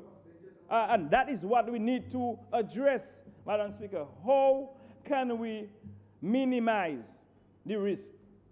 How can we protect lives and properties? But what is important as well, Madam Speaker, the interaction with the people. Madam Speaker, we have not seen any government official having a discussion with the people of Coolby Street and how a discussion, meeting with them tete-a-tete, constructive engagement is critical. Get them on board with your relocation or whatever you're doing. Listen to them. They're saying, we don't need to move from Coolby Street, we might need river walls. Let us interact with them. You know, I am not saying that is the way to go. The reason why I'm raising that, they are different school of thought. We have to listen to them. We cannot shove it down their throat, Madam Speaker. Right. And of course, that is important, but we have to have the discussion. We have not had the discussion with them. And that is critical. Like the people in Coolby Street, they are left on their own. Madam Speaker, that is important. We need to discuss and meet with the people of Coolby Street. Madam Speaker, as I close, I just want us here in this honorable house to understand we have a very important role to play. And trying to sideline members of the opposition cannot work, will not work. When some people say that we do not try to make ourselves available, on the 28th, not the 28th, the first time we went to the ministry, maybe the 18th of September, we went to the office, we the financial center, myself and Danny Luge, 2 days after the storm, we went, member for Rosenhoff, sorry, Madam Speaker, we went to the financial center and we gave a report of what transpired in our constituency, urgent needs and everything. We did that. We did that. And then we follow up. The following week, we met with Mr. Blackmore is right there, the minister, the member of parliament for Maho. He and Minister of Justice, yes, sorry, the Minister of Justice, he organized a meeting with us with the Prime Minister on the 28th of September, Madam Speaker. That's just a week after Hurricane Maria, we went to his office and we discussed these issues, these very issues, what we'd like to see happen in our constituency, and we made ourselves available. And it was, right. And we made ourselves available on how we can assist and what are the concerns that we have in our constituency. So when we come there, that notion that the members of the opposition never try to reach and have a discussion, it's untrue. It's untrue, Madam Speaker. So I just want us to begin to be sincere and let us do the work to ensure that our people get the fair share in terms of the not only supply but protection of their lives and property and moving forward, Madam Speaker. Thank you.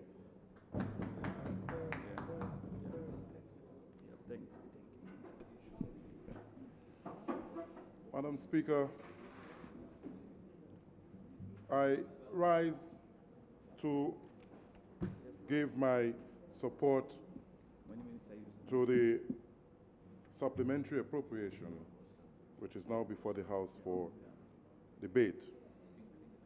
Madam Speaker, I'll just make a very brief contribution to the debate here. But I want to say, Madam Speaker, that on the 19th of September 2017, when I walked through the community of Grand Bay after the passage of Hurricane Maria, like many other Dominicans, I was despondent and wondering how were we going to really respond to the challenges that we had to confront in the aftermath of the storm.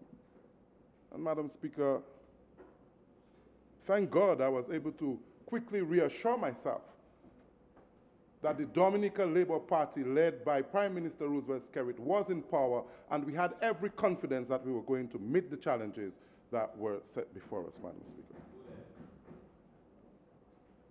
And in the past 7 months, that has been clearly demonstrated that the Dominica Labour Party government has done the work that was necessary to ensure that we met up with the challenges that we faced. And Madam Speaker, I'm not sure why we really have to debate these supplementary appropriations here. Because clearly, Madam Speaker, you can see that every single appropriation here was necessary to ensure that we made the resources available to meet the needs of Dominicans. And Madam Speaker, I will try to highlight a few of these, areas on the supplementary appropriation. But I want to respond a little bit first to the honorable member for Salisbury. Don't go yet, my friend. Sit down. Just to let you know a few things before you go. I saw you wanted to go, so that's why I wanted to address this later, but you're here. So just to reassure you, we have a new Minister for Water Resources. The former minister, now Minister of Agriculture, would know this, but we have a new minister, and in his presentation, he did not make reference to this, but because I happen to work at the WASCO, I may have a little bit of information that I can share with you. Just to let you know, and to let the people of Grand Savan and Monrachet know, the wonderful people of Monrachet, let them know that the WASCO is working assiduously to address their water problems. The plan is to construct a new pump station at Batterley. The land has already been acquired, and that pump station will supply water to the people of Monrachet and Grand Savan. And that is already in place. It's getting there soon enough. We hope that we can respond. But to also let you know that the DVRP is doing a lot of work along the West Coast to ensure that we can improve the supply. It's a consolidation of 9 water systems into one system.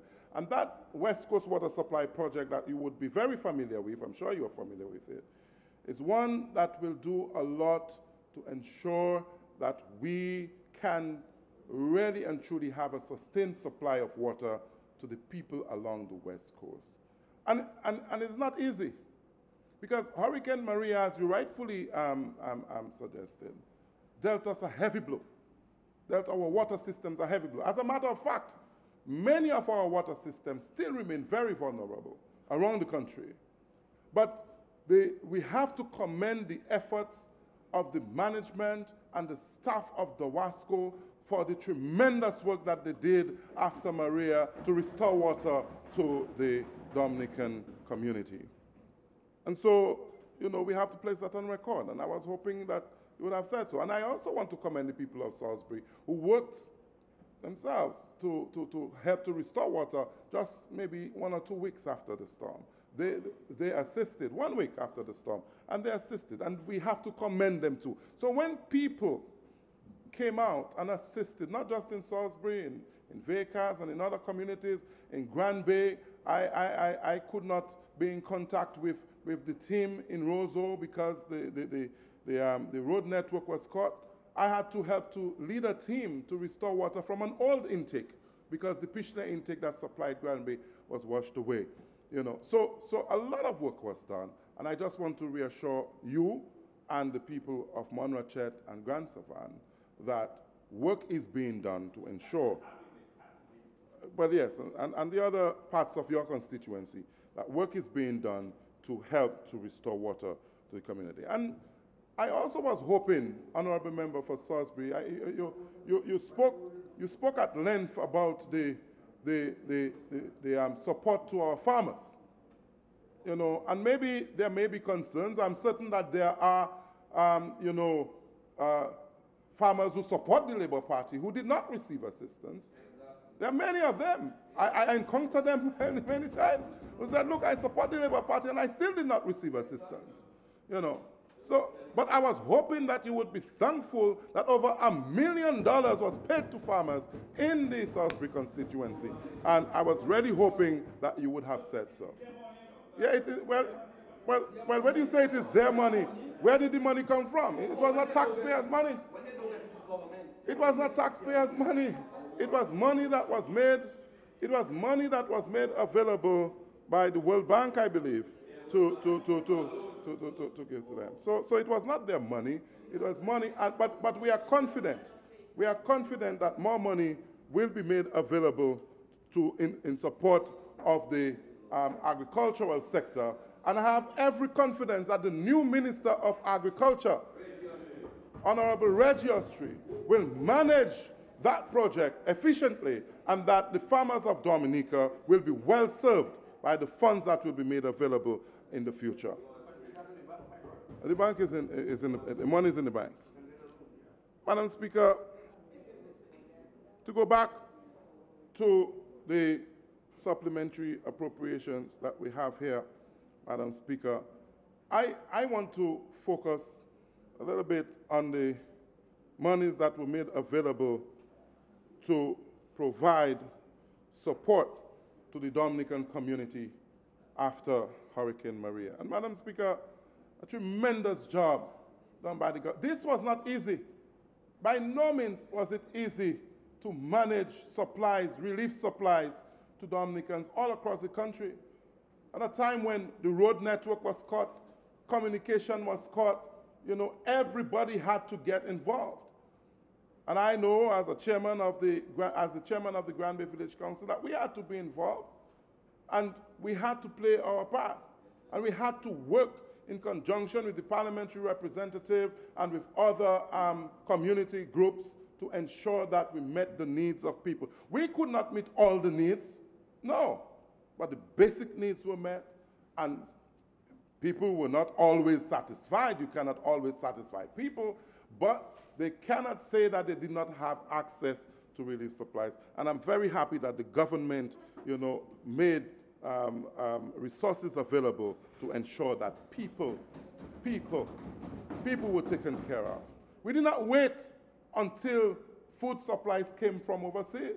The government had money, and therefore the government made money and resources available to ensure that people were fed, that people had the basic needs to survive. It was all about survival in the first few weeks after Maria. And so, Madam Speaker, I personally want to thank the people of the South, not just Granby, but of the South, both the Pitt-7 and Granby constituencies, because I was trapped there for about 3 weeks, so I was integrally involved in the whole relief effort. That the people themselves, and I presume that was the situation around Dominica, that people came out. And that is what we must celebrate as leaders, that the people of Dominica were really resilient people who came out. Yeah, they came out and they played their part. And we should not be standing here throwing words at each other, but we must celebrate the manner in which our people made an effort to rebuild Dominica and to rebuild their communities. As I said, on the 19th, I was despondent. But 7 months later, it is as if Maria is a distant challenge. The rapid manner in which we have returned to normalcy, Madam Speaker, is something that we together must celebrate, Madam Speaker. It's not just a government achievement. It is an achievement of the people. And there are people who did not support the government, who were out there with chainsaws, who were out there with shovels, who were out there doing work to ensure that their communities were cleaned, to ensure that, that we all had a better standard of living. And we have to commend all the people of Dominica, no matter whom they support, for the hard work that was done. But, Madam Speaker, I want to take time off to commend the many international organizations who came to our rescue. I have to thank in particular from the Granby end the French communities of northern Martinique, who supplied the people of the south from Soufrière all the way to Fonsejean with food supplies, a constant supply of food for the first 8 weeks after the storm. They came at least 2 days after Maria, and they never stopped coming. They came in fishing boats. They came with whatever they could to ensure that our people were fed, and we have to thank them. We have to really, really thank them profusely for the support that they gave. And of course, in the months after Maria, we saw that Dominicans themselves in the diaspora very concerned about their country. And I have to thank the many Dominicans who organized all over the world, in Canada, in Europe, in England, in America, throughout the Caribbean. And even people who did not know us, people whom we do not know, they came forward and they assisted. And they continue to do that. They continue to send assistance in different forms. And we have to thank them for all the support that they have been given, Madam Speaker. Madam Speaker, we see here an appropriation for the Bailey Bridges. And I want to speak to that because we in the South were cut out for several weeks. And we had to, at times, walk to get to the capital city. And I think it was a timely intervention that the government was able to make funds available to put up the Bailey Bridges to improve communication, the road network, and they continue to do so. And we look forward to the Geneva Bridge, works have already begun. That bridge has been compromised for some time since Erica and even before Erica. And I'm happy that that bridge is finally coming to fruition. And I do hope that we can also bring a bridge to the people of Highland in Granby, near Zephyr's shop. I understood that there are plans for that, and I'm certainly happy that the school children who have to walk to school through a ravine that was, through a gorge that was created by the ravine there, you know, that they would have to. But the government came forward and provided transportation service for the school children. They have to go all around, and I want to commend the government for that. However, the people of Highland are looking forward to the bridge, and I do hope that that can be done in quick time, Madam Speaker. Madam Speaker, the support for the farmers from the World Bank is a commendable effort, because one of the things that we had to ensure was that there was food security. And yes, some people said that the farmers could not reinvest the money, but I am certain that there are many farmers who have invested the funds that they received into their farms. And that is why today we have some food on the market. That is why today we can even begin to export some food, Madam Speaker. So I want to commend the farmers who use the money effectively to go back to their farms, because food security is an important thing for us in this country. And after Maria, because our food supply was severely affected, we were very happy that $18 million was invested to ensure that we could ensure food security. Madam Speaker, I am certain that a few more speakers will address a number of areas, you know, as it relates to the supplementary appropriation. But I just want to say that this is a time to set aside, you know, political differences. It is certainly a time to set aside political differences and to get to work in responding to the needs of Dominicans. During the budget debate last year, I called on the nation to develop a sense of patriotic confidence in Dominica. I didn't know that Hurricane Maria was coming. I didn't know that Hurricane Maria was going to devastate our country. But it is important that we always keep in mind that this country is all that we have. It is all that we have. And I would presume that we all love Dominica. I would presume that. I would hope so. And so that is why we must always seek to be confident in the future of our country. I certainly am. And I am confident that the Dominica Labour Party, led by Dr. Roosevelt Skerrit, the Honorable Prime Minister, will continue to offer a serious leadership that will take Dominica to a brighter future. Madam Speaker, we must demonstrate that sense of confidence. And that is the only way that we can meet the challenges posed by Hurricane Maria. Yes, we can build better, but building is one aspect of meeting up to the challenges. We must build confidence in the people. We must build a sense of patriotism in people. And that is what I believe that all of this will do. And I look forward to the upcoming budget. Remember that we were already building a near $1 billion economy. That was already happening when we presented the budget of $800+ million. So Dominica was going places. Maria came, and it sort of put a stall in our tracks. But I look forward because I am confident that the CBI program and other areas set aside by the government will certainly help us to rebound quickly, and that we can continue to do the work that is necessary to help this country move forward. So, Madam Speaker, I have no hesitation in supporting the supplementary appropriations. Thank you, Madam Speaker.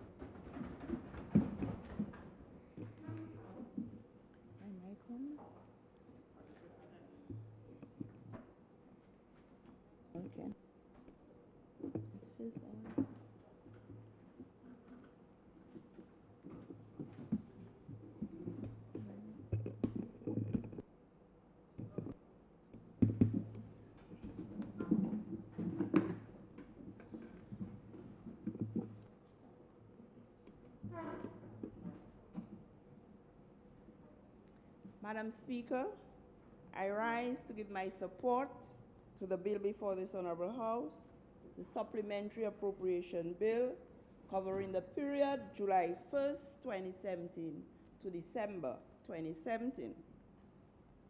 My contribution will be brief, and I will focus only on monies allocated to my ministry, Ministry of Social Services, Family and Gender Affairs, and I will touch briefly on my constituency allocation during this period. I must first of all give the background information to my contribution.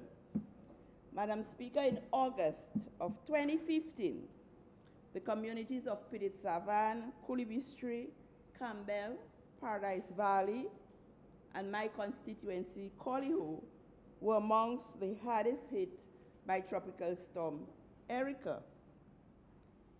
Being the caring government that we are, under the leadership of one of the most dynamic leaders the region has ever seen, we, without hesitation, assess the plight of the people of the various communities and came to their rescue by providing them with a level of comfort, a ray of hope, when it seemed that all was lost.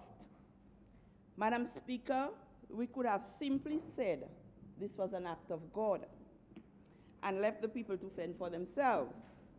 But this would be uncharacteristic of this government. This is simply not us. Arrangements were made to take care of them, Madam Speaker. The 315 households affected became wards of the state and were assisted with rent payment and displacement allowance to the tune of $297,331.66 on a monthly basis. Madam Speaker, to date, we continue to assist these households.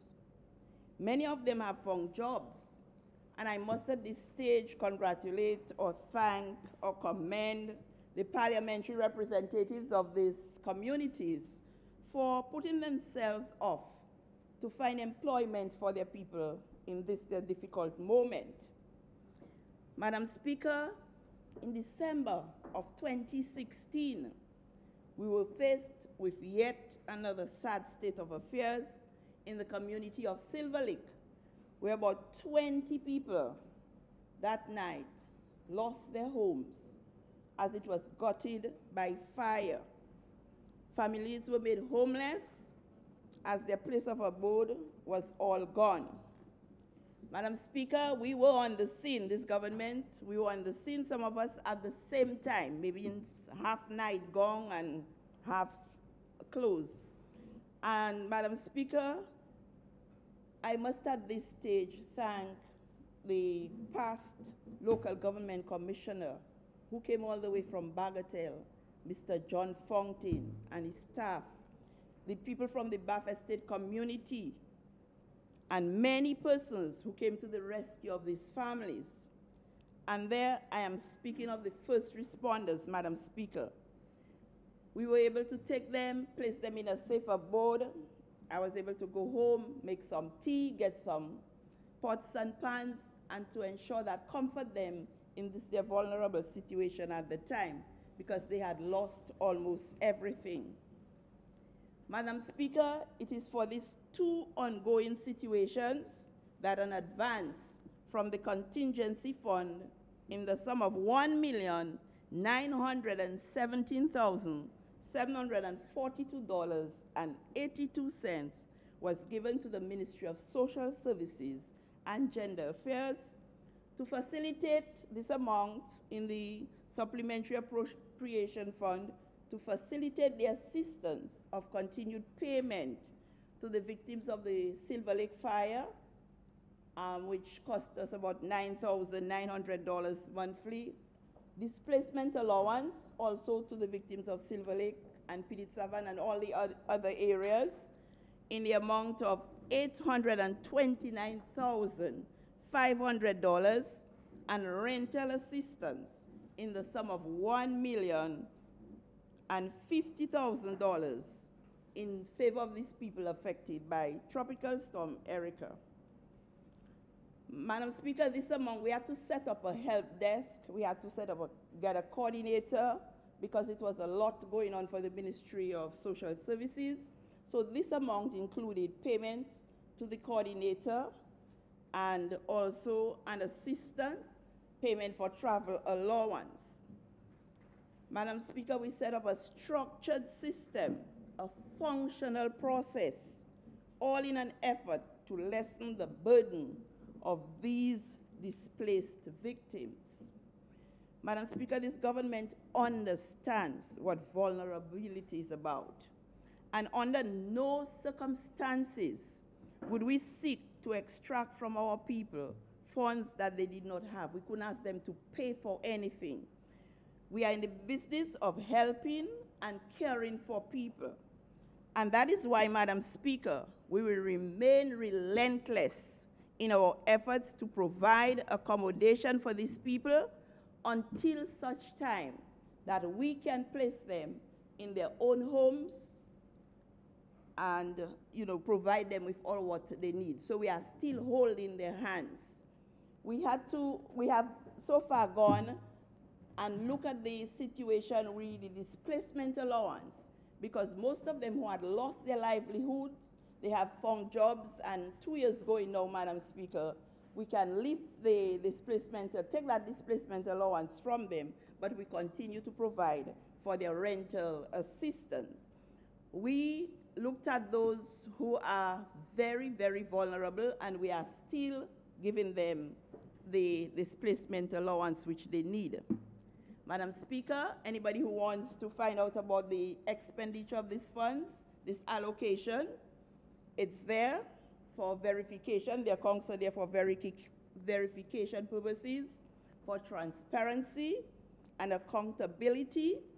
These concepts that meaning are not mere words for the purpose of decoding. They are really there. You can go, examine, see, and you will get the record straight that how we spend this money. And so, Madam Speaker, on behalf of these people, I want to express profound thanks to the Ministry of Finance, whose fundamental concern is making life worth living.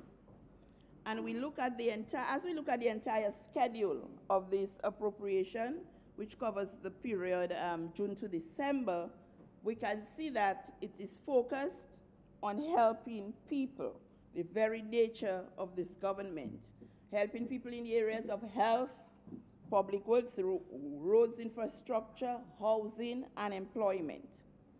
Madam Speaker, I will now address my constituency's benefits as a result of the allocations in this bill.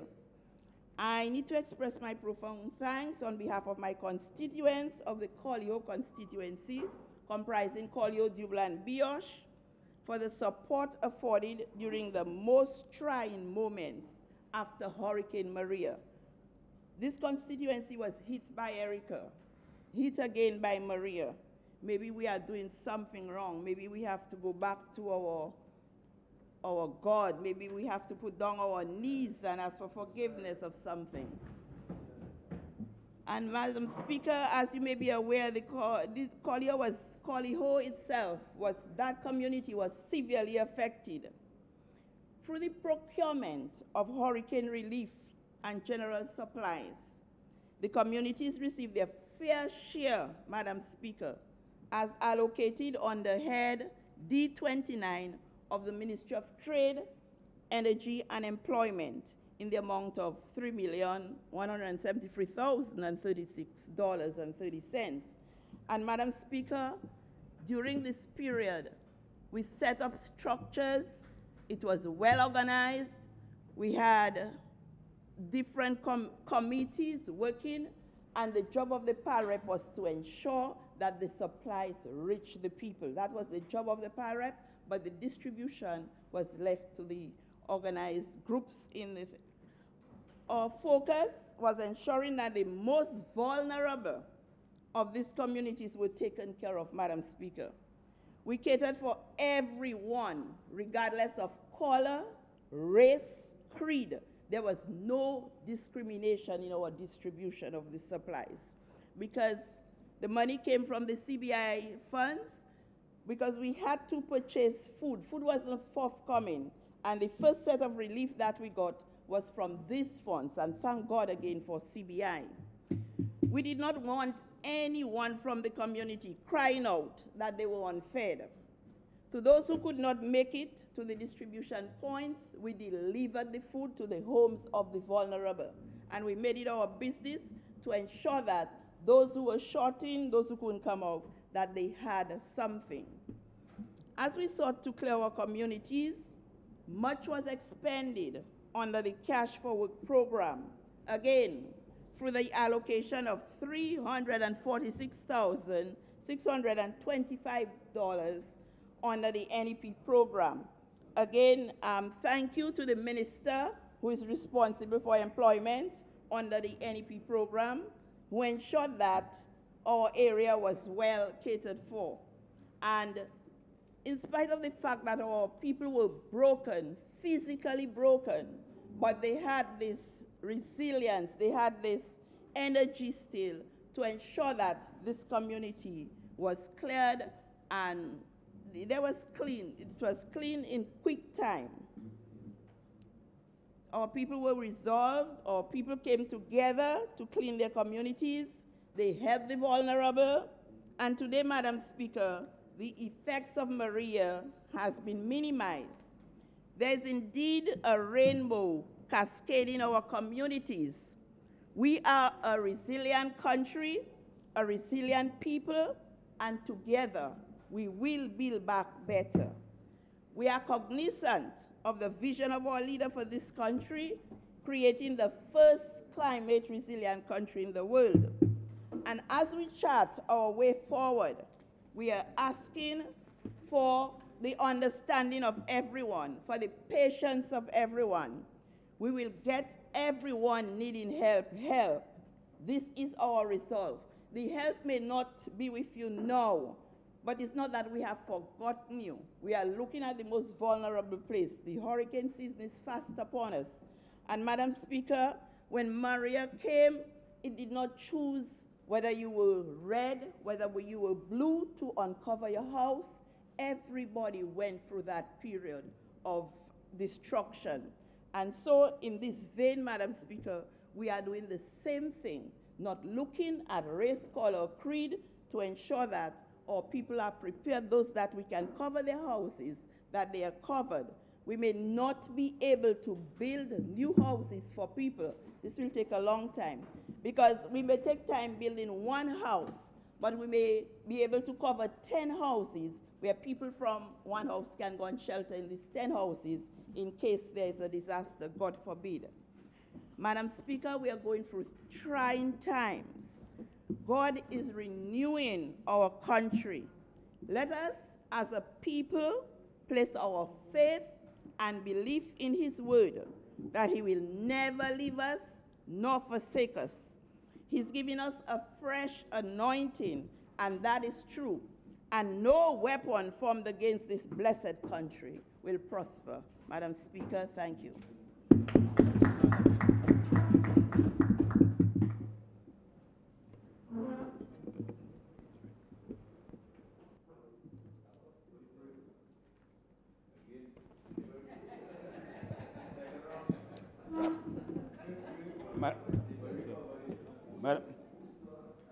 Madam Speaker,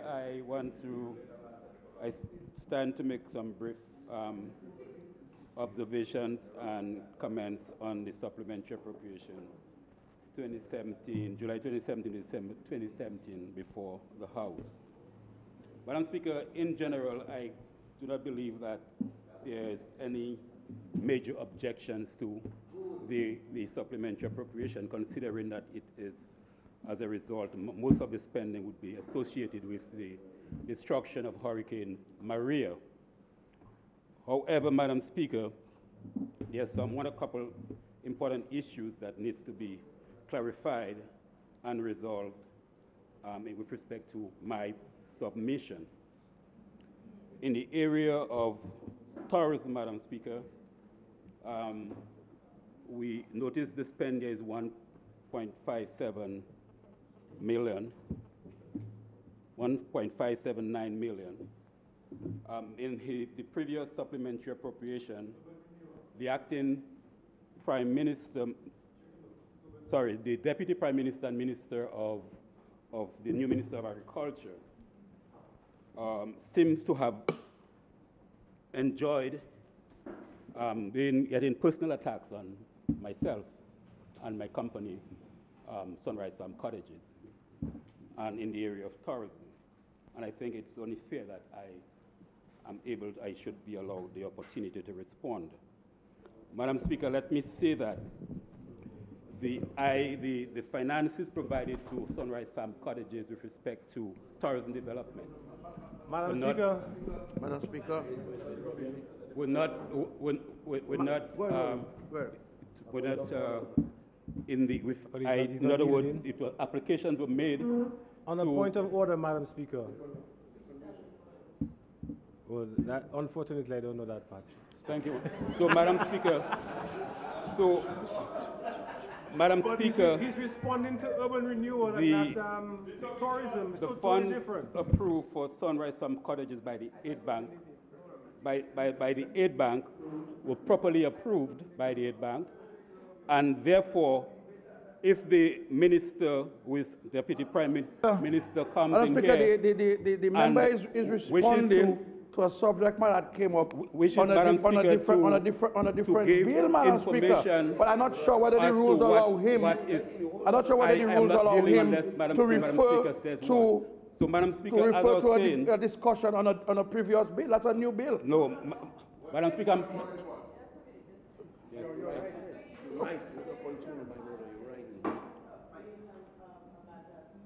Exactly. Right. Yes, Madam Speaker, I'm discussing, Madam Speaker, I am discussing the heading just going tourism. to explain something to you. In the supplementary appropriation. Would you like to know what I'm talking about, or have you concluded that you know? The spending there. The member. Yes, Madam Speaker. The member. Yes, Madam Speaker. There is a rule of the standing orders which says, once a matter has concluded, you may not refer to it again in your new argument of another bill. Yes, so my current... One moment, please. I am reminding you of this because it seems to me that this is where you are heading. Thanks for the reminder, Madam Speaker. Okay, so I shall be noting what you say and bring it to your attention.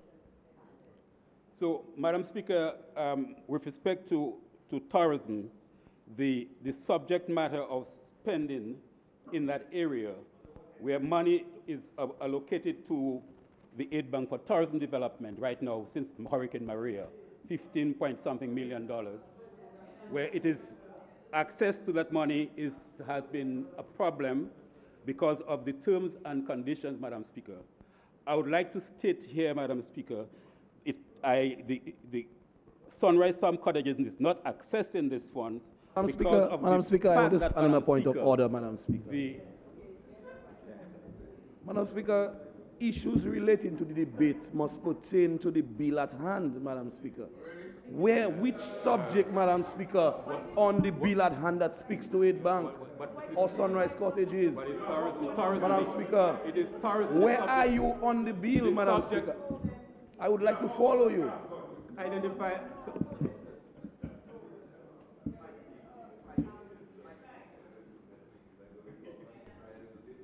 Okay, so you under a particular head.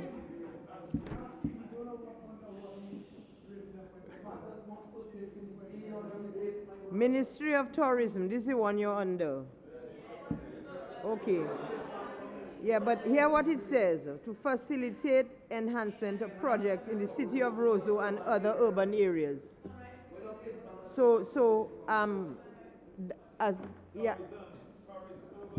Can I continue, yes, and I'll just tell you that from what I see there, is referring to facilitate enhancement projects in the city of Roseau and other urban areas.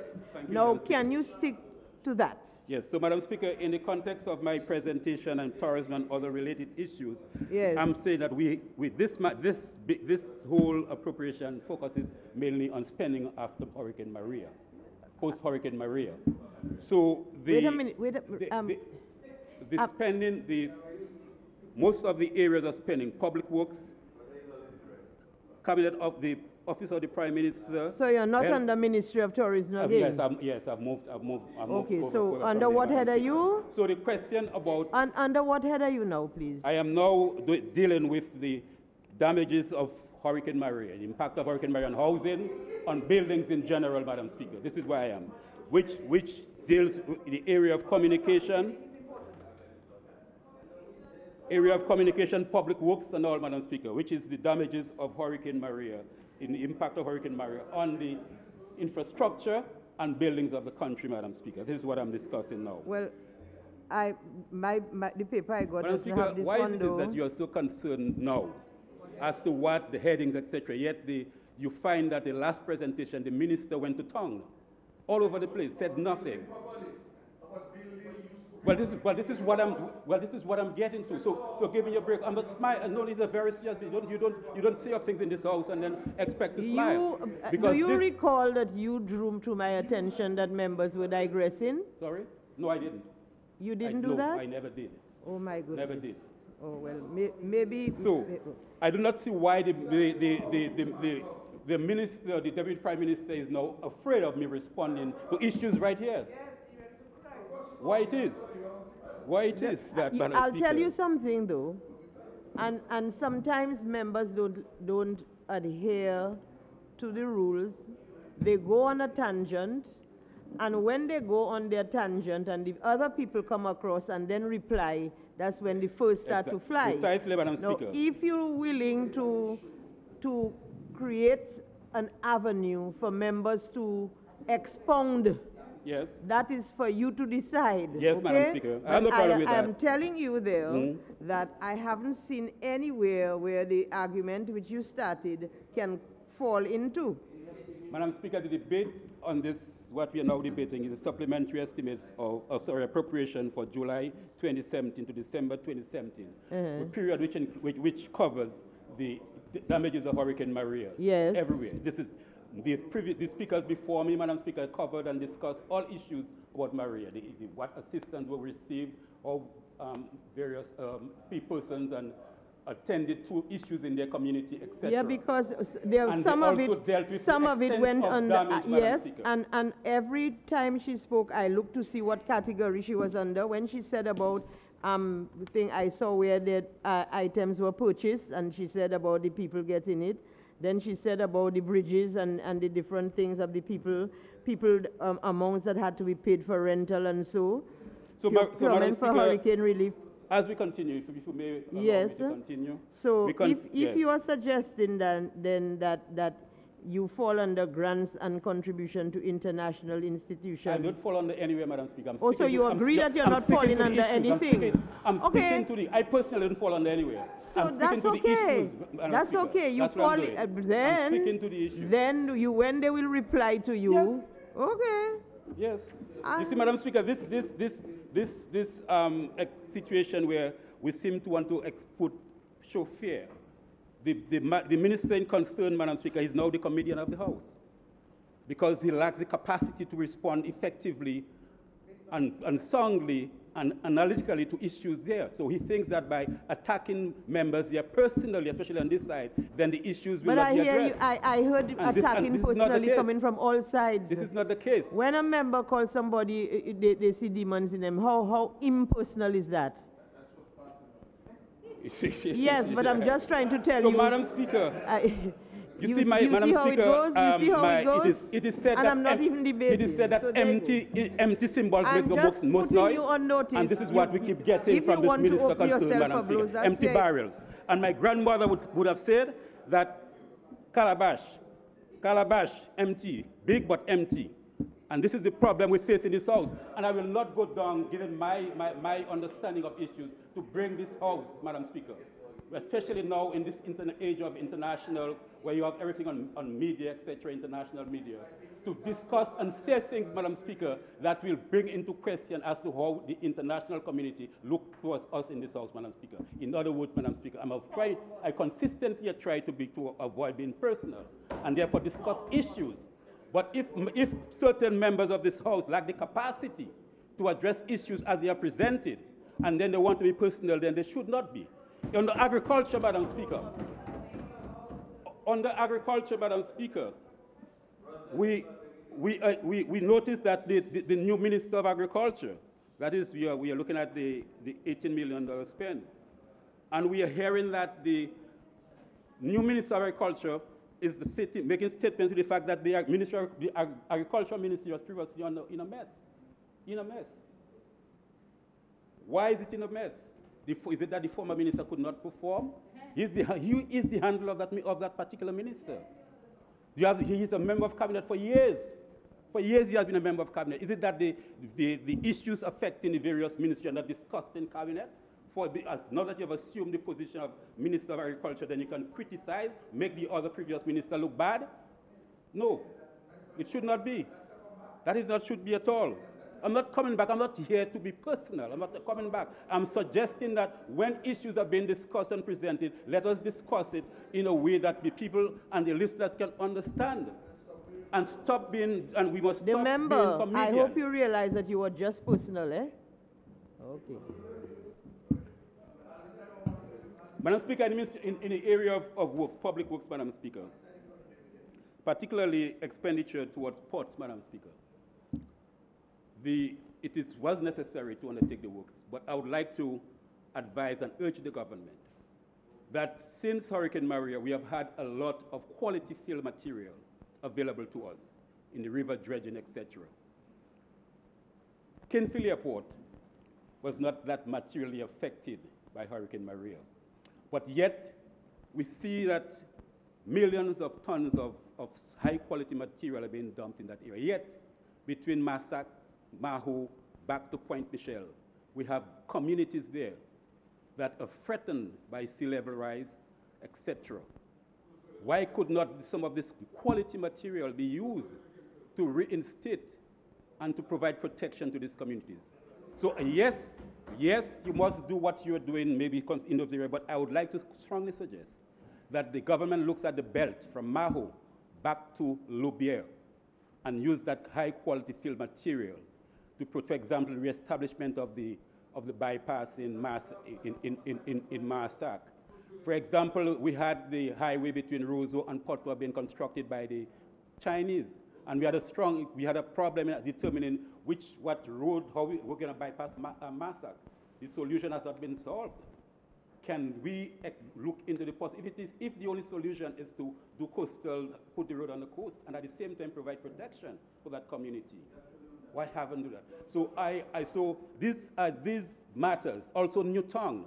During the construction of the water and sanitation project in Roseau, there was a bypass along Newtown. Why can't some of this high-quality fill material to be used to reestablish these roads, Madam Speaker? We must look, if we are trying to build resilience, and at the same time we want to look at the issues, when we have the opportunity in front of us, we must make use of it, and make use of it. And so it is one thing to say it is. I would like to strongly suggest that we do that, Madam Speaker. So, Madam Speaker, the other area that's mentioned, I will not spend much time on that because I think Honorable the member for the Salisbury constituency dealt pretty well with it in terms of the $18 million spend on agriculture emergency response, except to say that, Madam Speaker, in the future, when we are faced with a situation where such funds are available, we must be careful as to how we compile data and information. The problem that resolved there, if it was not political interference in the decision-making, had to be collection of data to make sure that the people who deserve the compensation receive it, Madam Speaker. So either one or both of them. But based on the statement being made in the various communities, including my community, where the Minister of Agriculture, and I feel sorry for him sometimes, is also saying, the fact is that, Madam Speaker, a lot of persons who should have received and qualified to receive, but money did not, simply because either the data was not collected properly or there was political interference in the allocation, Madam Speaker. And we must try to avoid this type of situation. It is not good for us. The international community will help providing the help. They are looking at these things, Madam Speaker, and we should try to avoid it.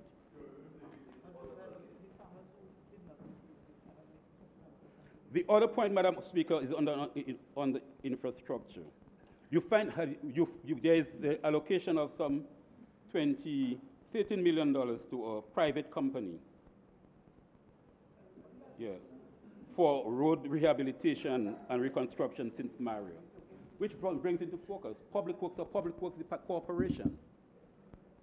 A public works corporation, if it was functional and it was in effect and working, Madam Speaker, a lot of this money being passed to private sector, the repair work would have been done at a much lower cost. I'm not suggesting that the private sector companies should not be given work, but the fact is that with the demise of the Public Works Corporation, our road maintenance situation has gotten very worse. And if the corporation was in effect and working, I'm certain the conditions of our roads would not be at the way it is right now, Madam Speaker. And I'm suggesting to the new Minister of Communication and Works, review the decision to close down Public Works. Review that decision.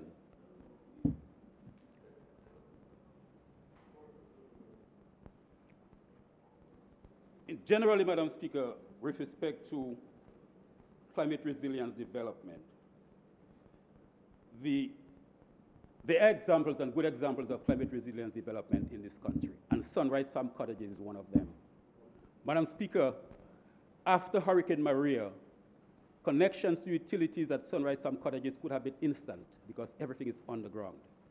The design of Sunrise Farm Cottages was such that recognizing the location, how it's exposed to the ocean, and the need to allow your guests to enjoy the view. It was designed that the verandas could collapse, and yet the structural frame of the building. So Sunrise Farm Cottages have suffered no structural damage with respect to 9 of 10 cottages. In fact, I'm living in one of them. So with the misconception that Sunrise Farm Cottages suffered major structural damage, it is wrong. It is wrong. It is a perfect small development that one can come in there and recognize within 2 weeks after Hurricane Maria, the water supply system of Sunrise Farm Cottages was in place. It was in place. And finally, Madam Speaker, I would like to state that with respect to Sunrise Farm Cottages, Isaac Baptist owes nobody, cannot pay. If money is owed to the aid bank, as the minister seems to suggest, then you have the right to sell the property, dispose of it. I have no problem with that. Isaac Baptist owes nobody, cannot pay. So trying to collect private information, Sunrise Farm Cottages suffered because of political interference and victimization. That is what affected Sunrise Farm Cottages. At the opening of Sunrise Farm Cottages was a 5-star by TripAdvisor. And in fact, it took me within almost 2 weeks when the application was made for financing was provided. From the time I came involved in politics, not even $30,000 for marketing was provided. So Isaac Baptist is not for sale. This Isaac is not for sale. This Isaac is not for sale. I did not get into politics for favors. If I wanted to, I would have stayed out there because I could see the trough. I was not interested in the trough, the Labour Party trough. So, Madam Speaker, the point is this, Madam Speaker. I am not for sale. I am not for sale. And I owe nobody, I cannot pay. So, Mr. Minister, if you have a problem with responding adequately to measures and observations made with respect to your ministry, you lack the capacity to respond, I suggest that you simply do not respond. Thank you, Madam Speaker. Madam Speaker, I move that this House be suspended, adjourned until 10 a.m. tomorrow, Wednesday. Seconded, Madam Speaker. It has been moved and seconded that this honorable House be adjourned. Tomorrow, Wednesday. It has been moved and seconded that this honorable House be adjourned to tomorrow, Wednesday, 2nd of May, at 10 a.m. Those in favor? Those against? The ayes have it. And can members sit until I'm finished, please? We are all in a rush to leave. This Honorable House stands adjourned until 10 a.m. tomorrow, Wednesday, 2nd of May at 10 a.m.